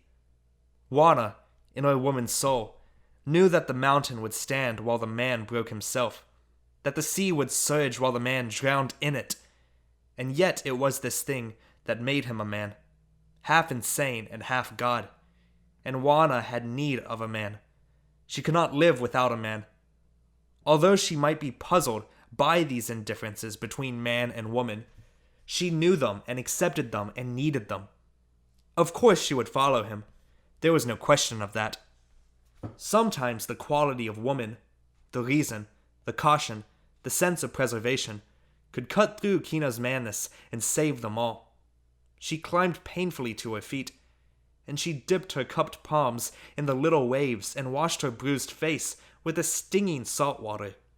And then she went creeping up the beach after Kino. A flight of hailing clouds had moved over the sky from the south. The pale moon dipped in and out of the strands of clouds so that Juana walked in darkness for a moment and in light the next. Her back was bent with pain, and her head was low. She went through the line of brush when the moon was covered, and when it looked through, she saw the glimmer of the great pearl in the path behind the rock. She sank to her knees and picked it up, and the moon went into darkness of the clouds again. Juana remained on her knees while she considered whether to go back to the sea and finish her job. And as she considered, the light came again, and she saw two dark figures lying in the path ahead of her. She leaped forward and saw that one was Kino, and the other a stranger, with dark shiny fluid leaking from his throat. Kino moved sluggishly. Arms and legs stirred like those of a crushed bug, and a thick muttering came from his mouth. Now, in an instant, Juana knew that the old life was gone forever. A dead man in the path and Kino's knife, dark bladed beside him, convinced her. All of the time Juana had been trying to rescue something of the old peace, of the time before the pearl. But now it was gone, and there was no retrieving it. And knowing this, she abandoned the past instantly. There was nothing to do but to save themselves. Her pain was gone now, her slowness. Quickly, she dragged the dead man from the pathway into the shelter of the brush. She went to Kino and sponged his face with her wet skirt. His senses were coming back, and he moaned. "They have taken the pearl. I have lost it. Now it is over," he said. "The pearl is gone." Juana quieted him as she would quiet a sick child. "Hush," she said. "Here is your pearl. I found it in the path. Can you hear me now? Here is your pearl. Can you understand? You have killed a man. We must go away. They will come for us. Can you understand? We must be gone before the daylight comes." "I was attacked," Kino said uneasily. "I struck to save my life." "Do you remember yesterday?" Juana asked. "Do you think that will matter? Do you remember the men of the city? Do you think your explanation will help?" Kino drew a great breath and fought off his weakness. "No," he said. "You were right." And his will hardened, and he was a man again. "Go to our house and bring Coyotito," he said, "and bring all the coin we have. I will drag the canoe into the water, and we will go." He took his knife and left her. He stumbled toward the beach, and he came to his canoe. And when the light broke through, again he saw a great hole had been knocked in the bottom, and a searing rage came to him and gave him strength. Now the darkness was closing in on his family. Now the evil music filled the night, hung over the mangroves, skurled in the wave beat. The canoe of his grandfather, plastered over and over, and a splintered hole broken in it. This was an evil beyond thinking. The killing of a man was not so evil as the killing of a boat. For a boat does not have sons, and a boat cannot protect itself, and a wounded boat does not heal.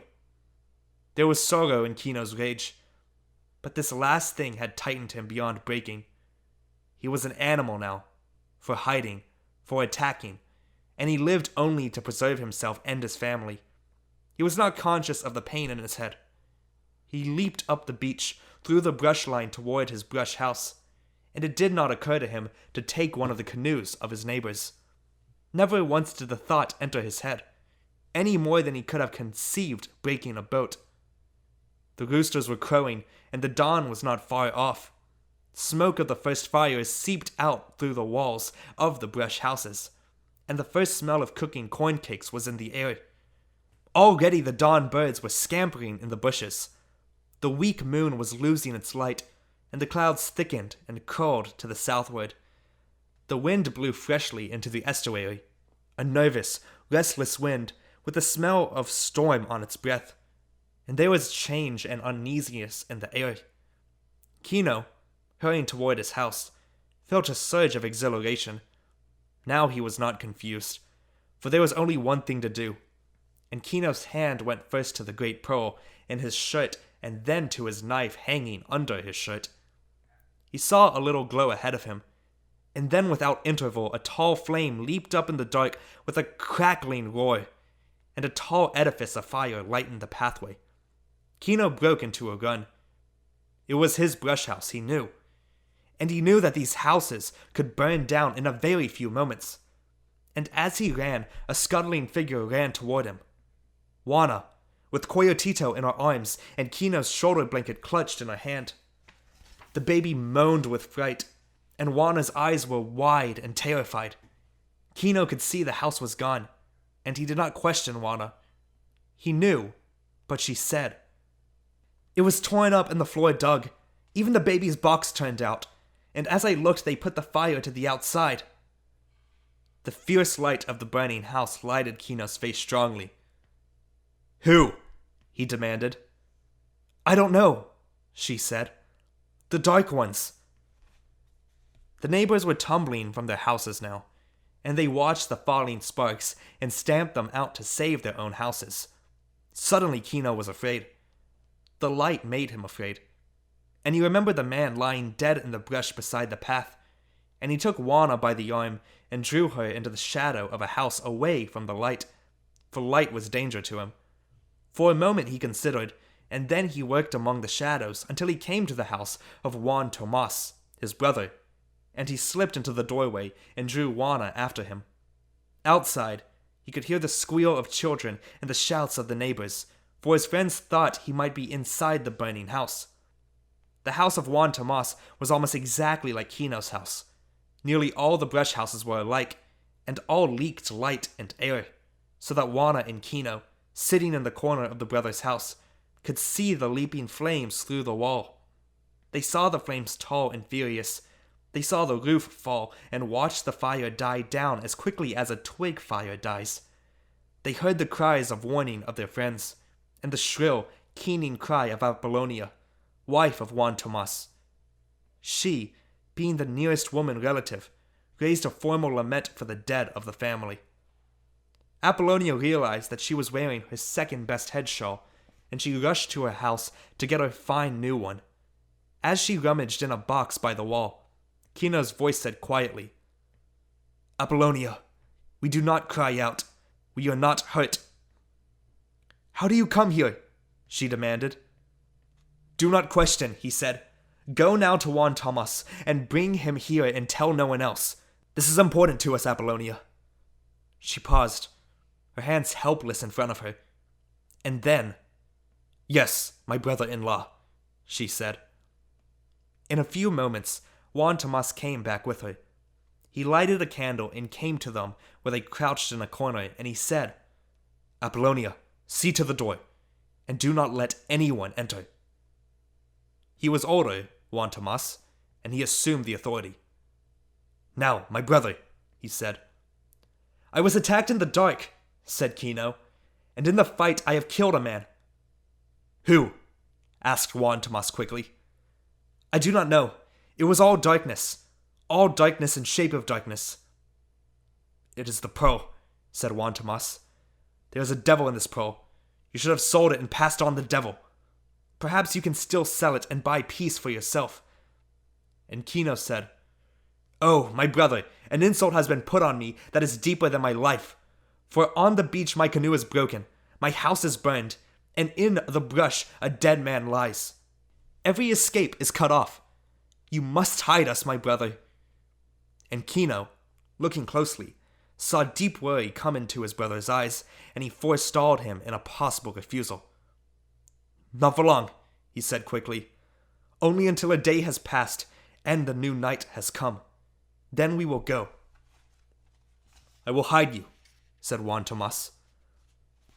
"I do not want to bring danger to you," Kino said. "I know I am like a leprosy. I will go tonight, and then you will be safe." "I will protect you," said Juan Tomas. And he called, "Apollonia, close up the door. Do not even whisper that Kino is here." They sat silently all day in the darkness of the house, and they could hear the neighbors speaking of them. Through the walls of the house, they could watch their neighbors raking through the ashes to find the bones. Crouching in the house of Juan Tomas, they heard the shot go into their neighbors' minds at the news of the broken boat.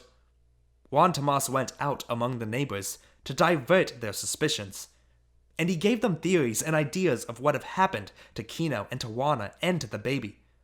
To one he said, "I think they have gone south along the coast to escape the evil that was on them." And to another, "Kino would have never leave the sea. Perhaps he found another boat."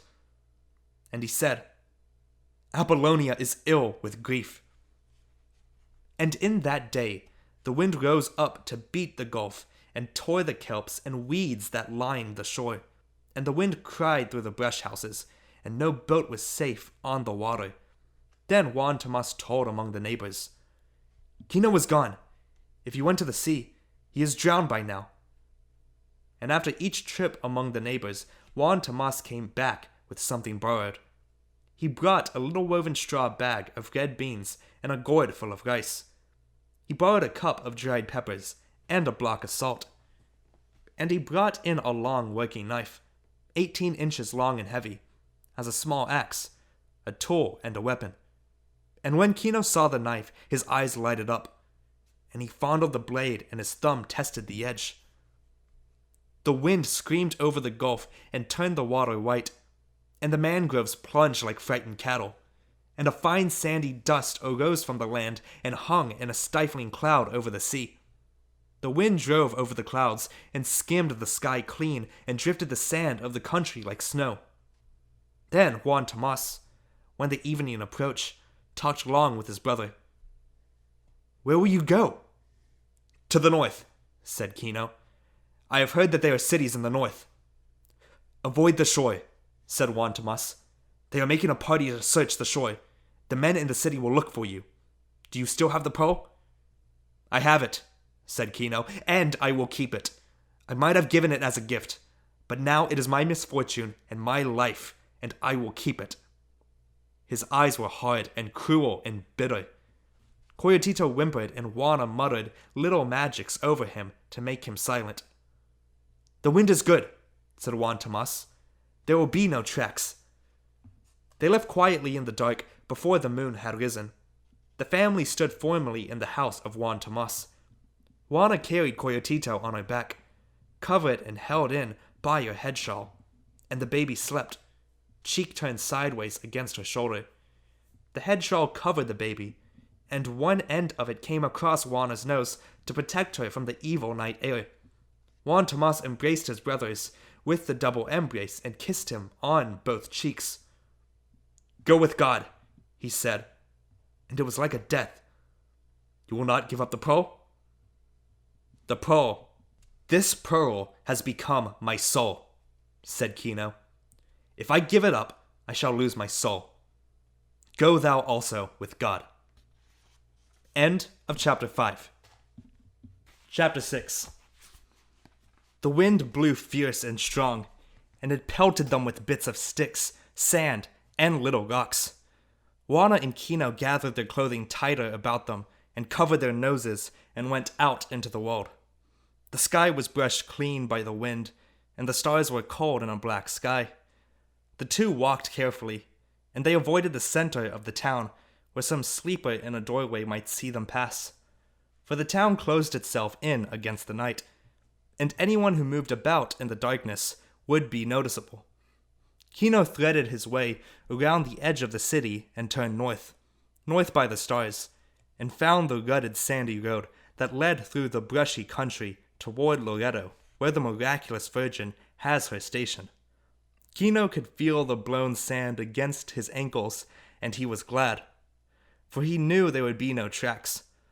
The little light from the stars made out for him the narrow road through the brushy country, and Kino could hear the pad of Juana's feet behind him, and he went quickly and quietly, and Juana trotted behind him to keep up.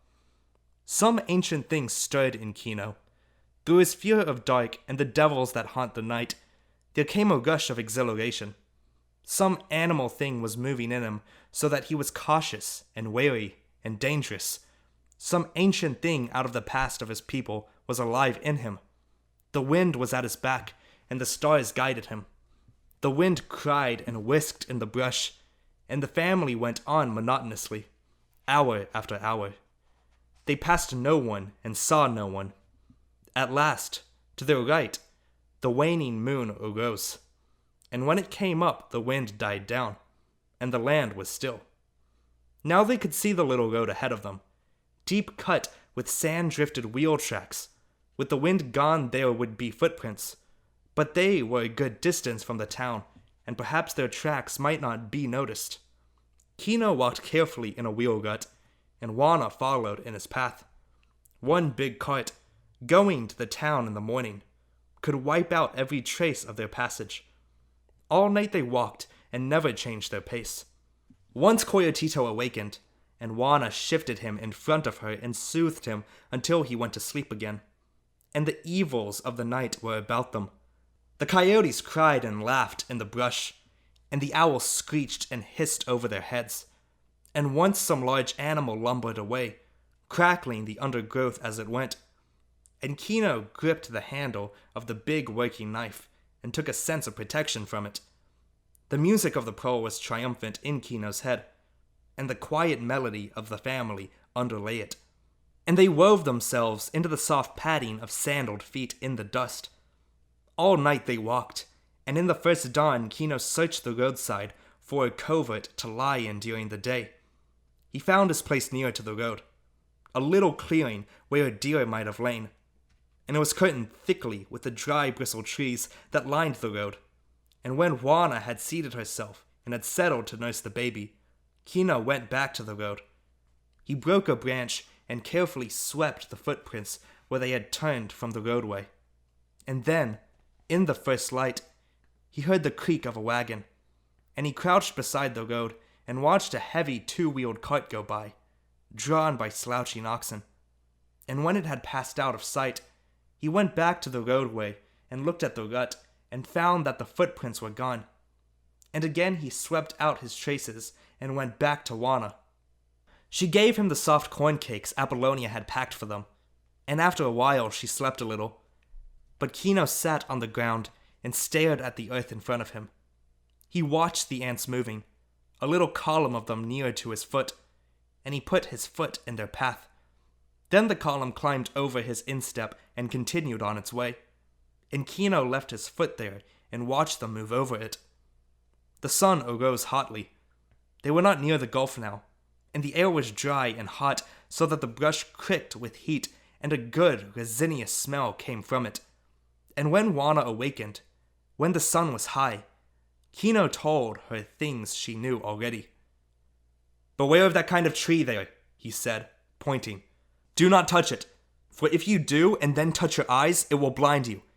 And beware of the tree that bleeds. See, that one over there. For if you break it, the red blood will flow from it, and it is evil luck."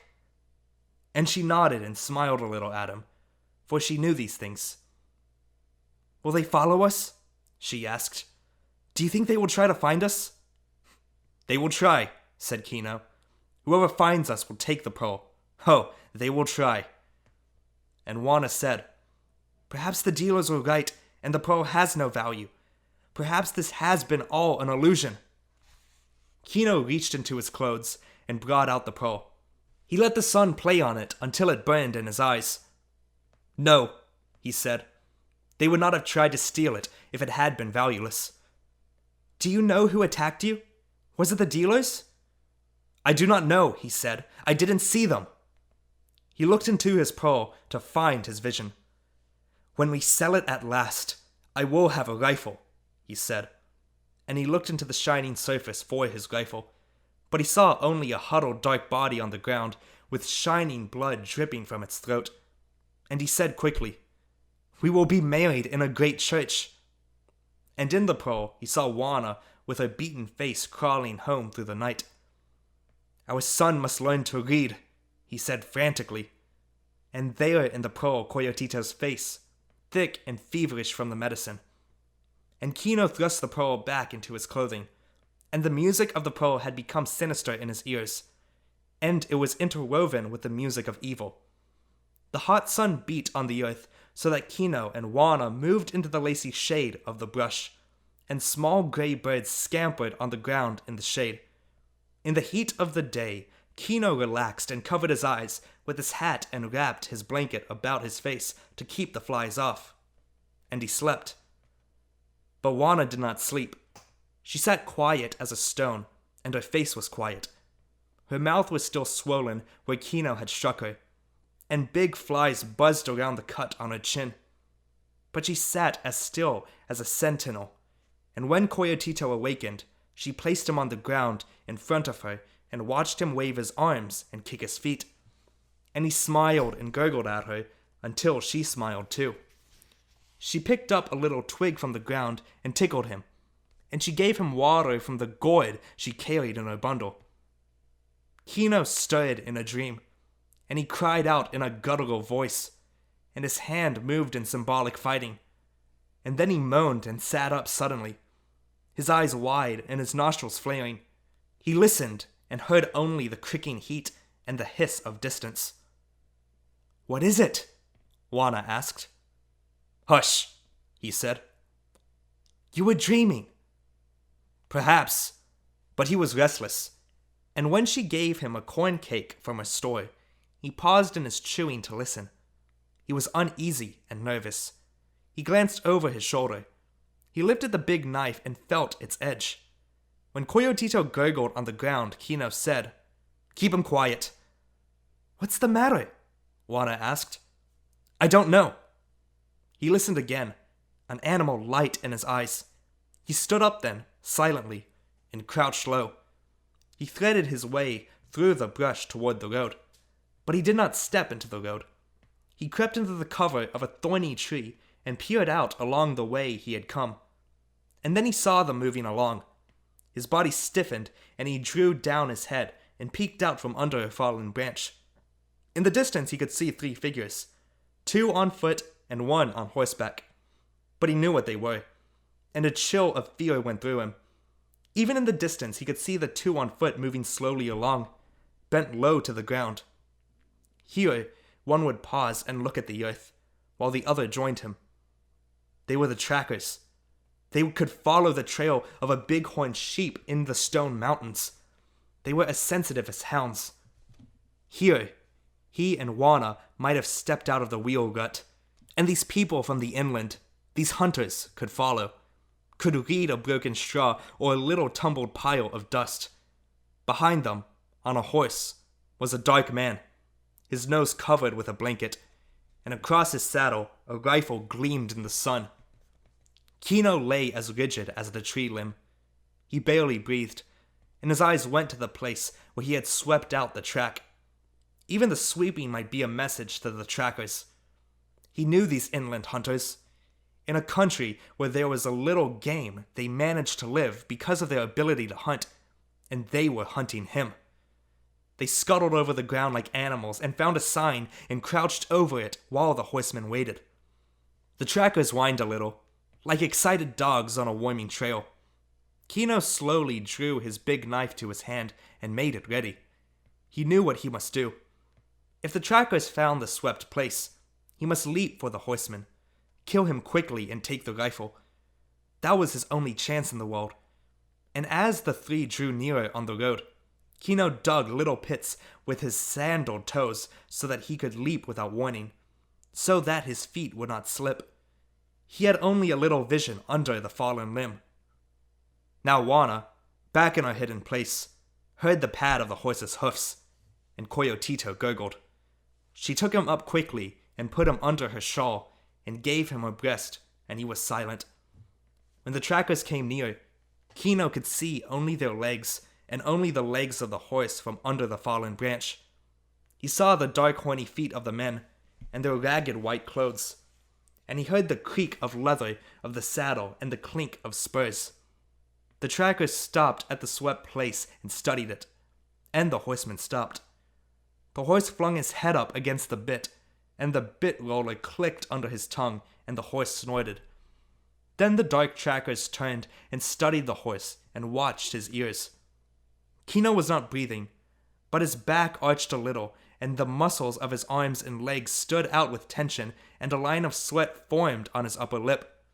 For a long moment the trackers bent over the road, and then they moved on slowly, studying the ground ahead of them, and the horsemen moved after them. The trackers scuttled along, stopping, looking, and hurrying on. They would be back, Kino knew. They would be circling and searching, peeping, stooping, and they would come back sooner or later to his covered track. He slid backward and did not bother to cover his tracks. He could not. Too many little signs were there. Too many broken twigs and scuffed places and displaced stones. And there was a panic in Kino now. A panic of flight. The trackers would find his trail, he knew it. There was no escape, except in flight. He edged away from the road and went quickly and silently to the hidden place where Juana was. She looked up at him in question. "Trackers," he said. "Come!" And then a helplessness and a hopelessness swept over him, and his face went black and his eyes were sad. Perhaps I should let them take me. Instantly Juana was on her feet, and her hand lay on his arm. "You have the pearl," she cried hoarsely. "Do you think they would take you back alive to say they had stolen it?" His hand strayed limply to the place where the pearl was hidden under his clothes. "They will find it," he said weakly. "Come," she said. "Come!"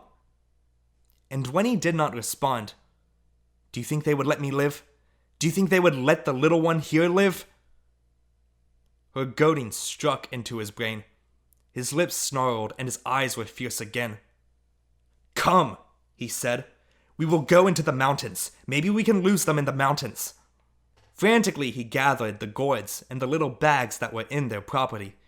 Kino carried a bundle in his left hand, but the big knife swung free in his right hand. He parted the brush for Juana, and they hurried to the west, toward the high stone mountains. They trotted quickly through the tangle of the undergrowth. This was panic flight. Kino did not try to conceal his passage as he trotted, kicking the stones, knocking the telltale leaves from the little trees. The high sun streamed down on the dry, creaking earth so that even the vegetation ticked in protest. But ahead were the naked granite mountains, rising out of erosion, rubble, and standing monolithic against the sky. And Kino ran for the high place, as nearly all animals do when they are pursued. This land was waterless, furred with a cacti which could store water, and with a great rooted brush which could reach deep into the earth for a little moisture and get along on very little. And underfoot was not soil, but broken rock, split into small cubes, great slabs, but none of it water-rounded. Little tufts of sad, dry grass grew between the stones, grass that had sprouted with one single rain and headed, dropped its seed, and died. Horned toads watched the family go by and turned their little pivoting dragon heads. And now and then a great jackrabbit, disturbed in his shade, bumped away and hid behind the nearest rock. The singing heat lay over this desert country, and ahead the stone mountains looked cool and welcoming. And Kino fled. He knew what would happen. A little way along the road, the trackers would become aware that they had missed the path, and they would come back, searching and judging, and in a little while they would find the place where Kino and Wana had rested. From there it would be easy for them. These little stones, the fallen leaves and the whipped branches, the scuffed places where a foot had slipped. Kino could see them in his mind, slipping along the track, whining a little with eagerness, and behind them, dark and half disinterested, the horseman with a rifle. His work would come last, for he would not take them back. Oh, the music of evil sang loud in Kino's head now. It sang with the whine of heat and with the dry ringing of snake rattles. It was not large and overwhelming now, but secret and poisonous, and the pounding of his heart gave it undertone and rhythm. The way began to rise, and as it did the rocks grew larger, but now Kino had put a little distance between his family and the trackers. Now, on the first rise, he rested. He climbed a great boulder and looked back over the shimmering country, but he could not see his enemies, not even the tall horseman riding through the brush. Wana had squatted in the shade of the boulder. She raised her bottle of water so Coyotito's lips. His little dried tongue sucked greedily at it. She looked up at Kino when he came back. She saw him examine her ankles, cut and scratched from the stones and brush, and she covered them quickly with her skirt. Then she handed the bottle to him, but he shook his head. Her eyes were bright in her tired face. Kino moistened his cracked lips with his tongue. "Wana," he said, "I will go on and you will hide. I will lead them to the mountains, and when they have gone past, you will go north to Loreto or to Santa Rosalia. Then, if I can escape them, I will come to you. It is the only safe way." She looked full into his eyes for a moment. "No," she said, "we go with you." "I can go faster alone," he said harshly. "You will put the little one in more danger if you go with me." "No," said Wana. "You must. It is the wise thing and it is my wish," he said. "No," said Wana. He looked then for weakness in her face, for fear or irresolution, and there was none. Her eyes were very bright. He shrugged his shoulders helplessly then, but he had taken strength from her. When they moved on, it was no longer panic flight.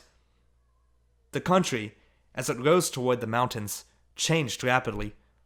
Now there were long outcroppings of granite with deep crevices between, and Kino walked on bare, unmarkable stone when he could and leaped from ledge to ledge.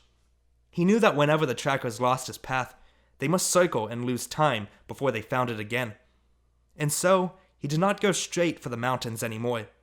He moved in zigzags, and sometimes he cut back to the south and left a sign and then went forward to the mountains over bare stone again. And the path rose steeply now, so that he panted a little as he went.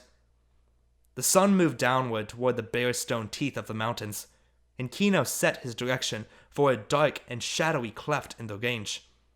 If there were any water at all, it would be there where he could see, even in the distance, a hint of foliage. And if there were any passage through the smooth stone range, it would be by this same deep cleft. It had its danger, for the trackers would think of it too, but the empty water bottle did not let that consideration enter. And as the sun lowered, Kino and Wana struggled warily up the steep slope toward the cleft. High in the Greystone Mountains, under a frowning peak, a little spring bubbled out of a rupture in the stone. It was fed by shade-preserved snow in the summer, and now and then it died completely, and bare rocks and dry algae were on its bottom. But nearly always it gushed out, cold and clean and lovely. In the times when the quick rains fell, it might become a freshet and send its column of white water crashing down the mountain cleft. But nearly always it was a lean little spring. It bubbled out into a pool and then fell 100 feet to another pool, and this one, overflowing, dropped again, so that it continued, down and down, until it came to the rubble of the upland, and there it disappeared altogether. There wasn't much left of it then anyway, for every time it fell over an escarpment, the thirsty air drank it, and it splashed from the pools to the dry vegetation. The animals for miles around came to drink from the little pools, and the wild sheep and the deer, the pumas and raccoons, and the mice, all came to drink. And the birds which spent the day in the brushland came at night to the little pools that were like steps in the mountain cleft. Beside this tiny stream, wherever enough earth collected for root hold, colonies of plants grew, wild grape and little palms, maidenhair fern, hibiscus, and tall pampas grass with feathery rods raised above the spike leaves. And in the pool lived frogs and water skaters, and waterworms crawled on the bottom of the pool. Everything that loved water came to these few shallow places. The cats took their prey there, and strode feathers and lapped water through their bloody teeth. The little pools were places of life because of the water, and places of killing because of the water too. The lowest step, where the stream collected before it tumbled down 100 feet and disappeared into the rubbly desert, was a little platform of stone and sand. Only a pencil of water fell into the pool, but it was enough to keep the pool full and to keep the ferns green in the underhang of the cliff. And the wild grape climbed the stone mountain, and all manner of little plants found comfort here. The freshets had made a small sandy beach through which the pool flowed, and bright green watercress grew in the damp sand. The beach was cut and scarred and padded by the feet of animals that had come to drink and to hunt.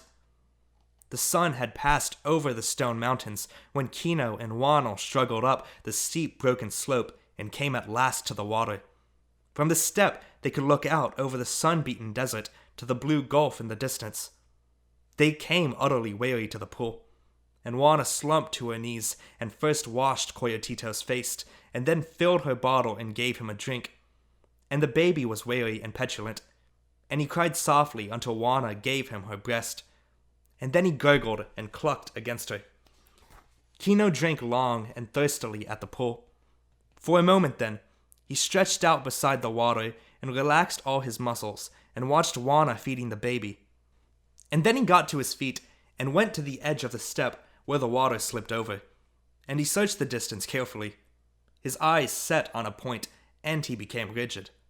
Far down the slope, he could see the two trackers. They were little more than dots or scurrying ants, and behind them a larger ant. Wana had turned to look at him, and she saw his back stiffen. "How far?" she asked quietly. "They will be here by evening," said Kino. He looked up the long steep chimney of the cleft where the water came down. "We must go west," he said, and his eyes searched the stone shoulder behind the cleft. And 30 feet up on the gray shoulder, he saw a series of little erosion caves. He slipped off his sandals and clambered up to them, gripping the bare stone with his toes, and he looked into the shallow caves. They were only a few feet deep, wind-hollowed scoops, but they sloped slightly downward and back. Kino crawled into the largest one and laid down and knew that he could not be seen from the outside. Quickly he went back to Juana. "You must go up there. Perhaps they will not find us there," he said. Without question, he filled her water bottle to the top, and then Kino helped her up to the shallow cave and brought up the packages of food and passed them to her. And Juana sat in the cave entrance and watched him. She saw that he did not try to erase their tracks in the sand. Instead, he climbed up the brush cliff beside the water, clawing and tearing at the ferns and wild grape as he went. And when he had climbed 100 feet to the next bench, he came down again. He looked carefully at the smooth rock shoulder toward the cave to see that there was no trace of passage. And last he climbed up and crept into the cave beside Juana. "When they go up," he said, "we will slip away, down to the lowlands again. I am afraid only that the baby may cry. You must see that he does not cry." "He will not cry," she said. And she raised the baby's face to her own and looked into his eyes, and he stared solemnly back at her. "He knows," said Juana. Now Kino lay in the cave entrance, the chin braced on his crossed arms, and he watched the blue shadow of the mountain move out across the brushy desert below until it reached the gulf, and the long twilight of the shadow was over the land. The trackers were long in coming, as though they had trouble with the trail Kino had left. It was dusk when they came at last to the little pool, and all three were on foot now, for a horse could not climb the last steep slope. From above they were thin figures in the evening.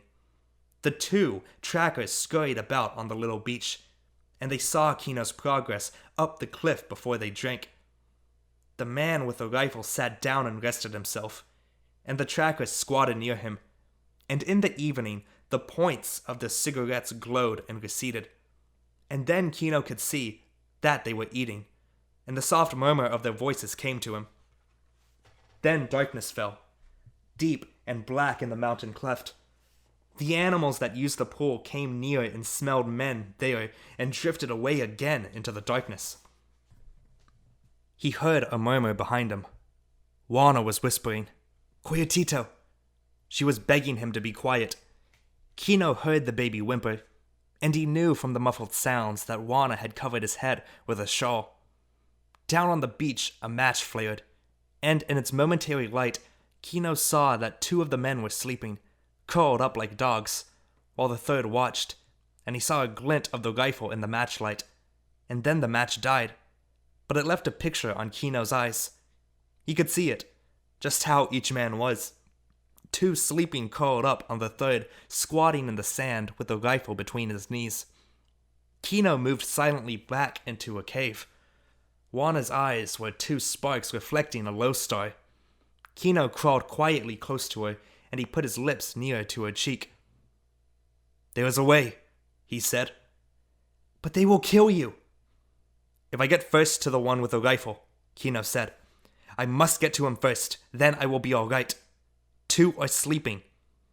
Her hand crept out from under her shawl and gripped his arm. "They will see your white clothes in the starlight." "No," he said, "and I must go before moonrise." He searched for a soft word and then gave it up. "If they kill me," he said, "lie quietly, and when they are gone away, go to Loretto." Her hand shook a little, holding his wrist. "There is no choice," he said. "It is the only way. They will find us in the morning." Her voice trembled a little. "Go with God," she said. He peered closely at her, and he could see her large eyes. His hand fumbled out and found the baby, and for a moment his palm lay on Coyotito's head. And then Kio raised his hand and touched Juana's cheek, and she held her breath. Against the sky in the cave entrance, Juana could see that Kino was taking off his white clothes. For dirty and ragged though they would show up against the dark night. His own brown skin was a better protection for him. And then she saw how he hooked his amulet neck string about the horn handle of his great knife, so that it hung down in front of him and left both hands free. He did not come back to her. For a moment his body was black in the cave entrance, crouched and silent, and then he was gone. Juana moved to the entrance and looked out. She peered like an owl from the hole in the mountain, and the baby slept under the blanket on her back. His face turned sideways against her neck and shoulder. She could feel his warm breath against her skin, and Juana whispered her combination of prayer and magic, her Hail Marys and her ancient intercession against the black, unhuman things. The night seemed a little less dark when she looked out, and to the east there was a lightning in the sky, down near the horizon where the moon would show. And, looking down, she could see the cigarette of the man on watch. Kino edged like a slow lizard down the smooth rock shoulder. He had turned his neck string so that the great knife hung down from his back and could not clash against the stone.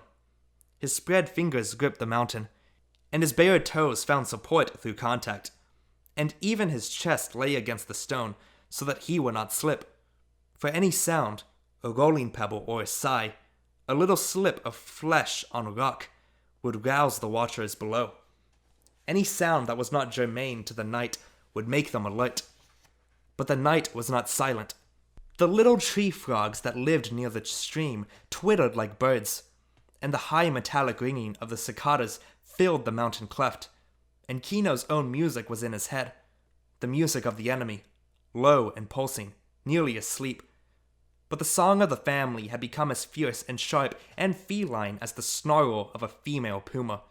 The family song was alive now and driving them down on the dark enemy. The harsh cicada seemed to take up its melody, and the twittering tree frogs called little phrases of it. And Kino crept silently as a shadow down the smooth mountain face. One bare foot moved a few inches, and the toes touched the stone and gripped, and the other foot a few inches, and then the palm of one hand a little downward, and then the other hand, until the whole body, without seeming to move, had moved. Kino's mouth was open so that even his breath would make no sound, for he knew that he was not invisible. If the watcher, sensing movement, looked at the dark place against the stone, which was his body, he could see him. Kino must move so slowly he would not draw the watcher's eyes. It took him a long time to reach the bottom and to crouch behind a little dwarf palm. His heart thundered in his chest, and his hands and face were wet with sweat. He crouched and took great, slow, long breaths to calm himself. Only 20 feet separated him from the enemy now, and he tried to remember the ground between. Was there any stone which might trip him in his rush? He kneaded his legs against cramp, and found that his muscles were jerking after their long tension. And then he looked apprehensively to the east. The moon would rise in a few moments now, and he must attack before it rose. He could see the outline of the watcher, but the sleeping men were below his vision. It was the watcher Kino must find quickly and without hesitation. Silently, he drew the amulet string over his shoulder and loosened the loop from the horn handle of his great knife. He was too late, for as he rose from his crouch, the silver edge of the moon slipped above the eastern horizon, and Kino sank back behind his bush. It was an old and ragged moon, but it threw hard light and hard shadow into the mountain cleft, and now Kino could see the seated figure of the watcher on the little beach beside the pool.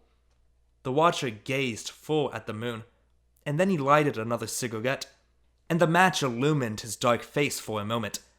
There could be no waiting now. When the watcher turned his head, Kino must leap. His legs were as tight as wound springs. And then from above came a little murmuring cry.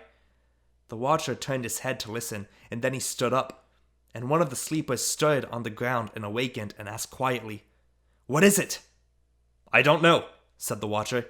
"It sounded like a cry, almost like a human, like a baby." The man who had been sleeping said, "You can't tell. Some coyote bitch with a litter. I've heard a couple coyote pup cry like a baby." The sweat rolled in drops down Kino's forehead and fell into his eyes and burned them.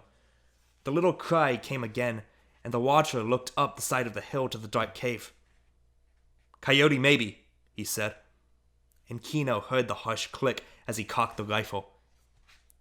"If it's a coyote, this will stop him," the watcher said as he raised the gun. Kino was in mid-leap when the gun crashed and the barrel flash made a picture on his eyes. The great knife swung and crunched hollowly. It bit through neck and deep into chest, and Kino was a terrible machine now. He grasped the rifle even as he wrenched free his knife. His strength and his movement and his speed were a machine. He whirled and struck the head of the seated man like a melon. The third man scribbled away like a crab, slipped into the pool, and then he began to climb frantically, to climb up the cliff where the water penciled down.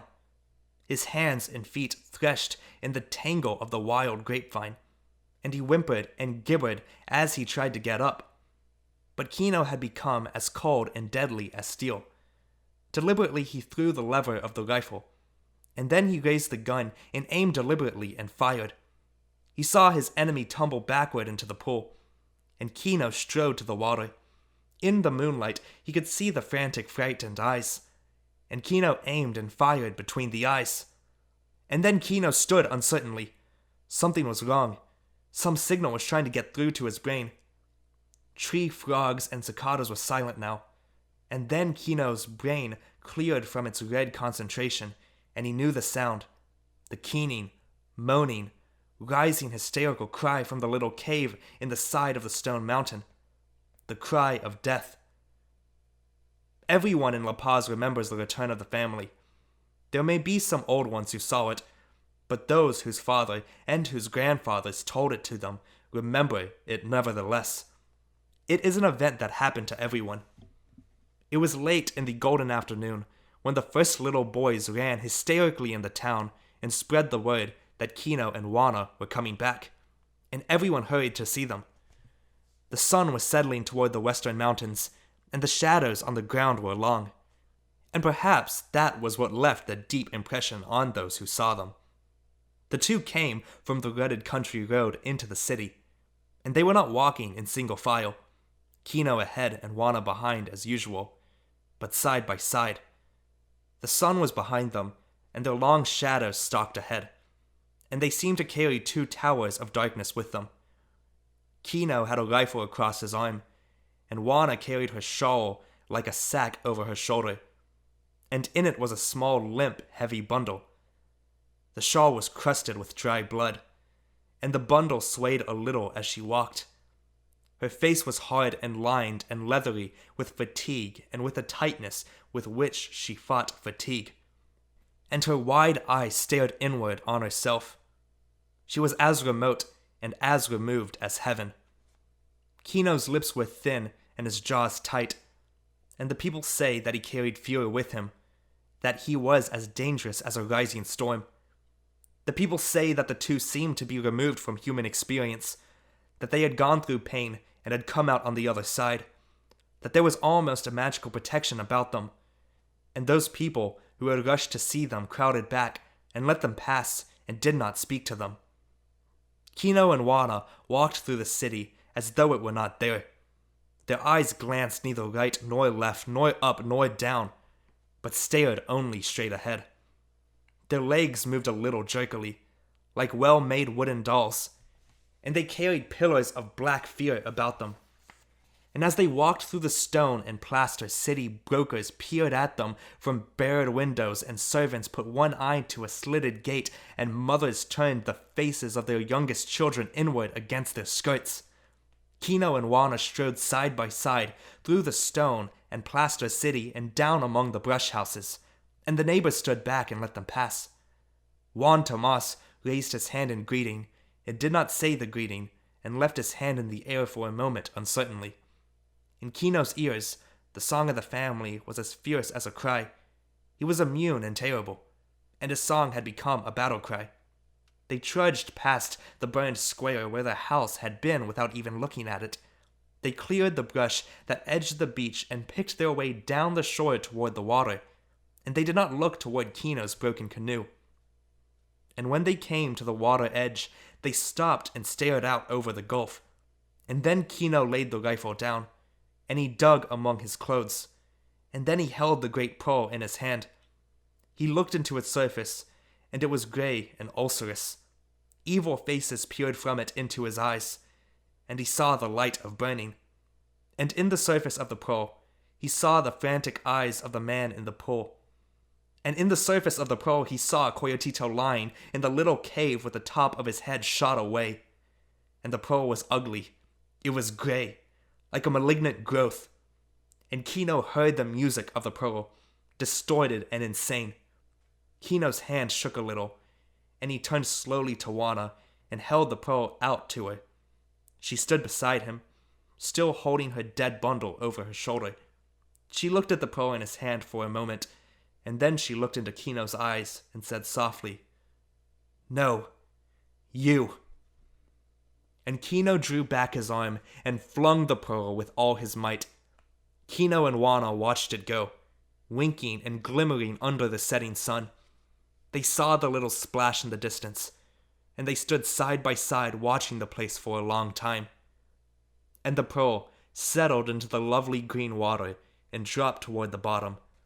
The waving branches of the algae called to it and beckoned to it.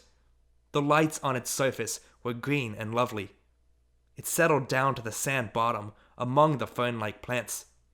Above, the surface of the water was a green mirror, and the pearl lay on the floor of the sea. A crab scampering over the bottom raised a little cloud of sand, and when it settled, the pearl was gone. And the music of the pearl drifted to a whisper and disappeared. End of chapter 6 of The Pearl. End of The Pearl, written by John Steinbeck. This is an audio recording read by me, Jordan Barclay, just doing this because I want to. If you like the production of this video, feel free to give it a like. I'd appreciate it. If you have any other question on what I should read next, comment below and I'll see if I can get to it as soon as possible. And if you want to be updated on these audio recordings, just hit that subscribe button and ring the bell for notifications. And thank you all so much for 1,000 subscribers. Man, I can't believe I hit that mark. I'm going to come out with a video very soon about my things, a little special. Got something special for you. Still with that, still working on that. And I'm actually going to create a separate channel where I do video games that tell stories. If you want to check that out, you'll find it somewhere here. But anyways, I will see you again with another video very soon. And until then, I hope you all have a great day. Peace.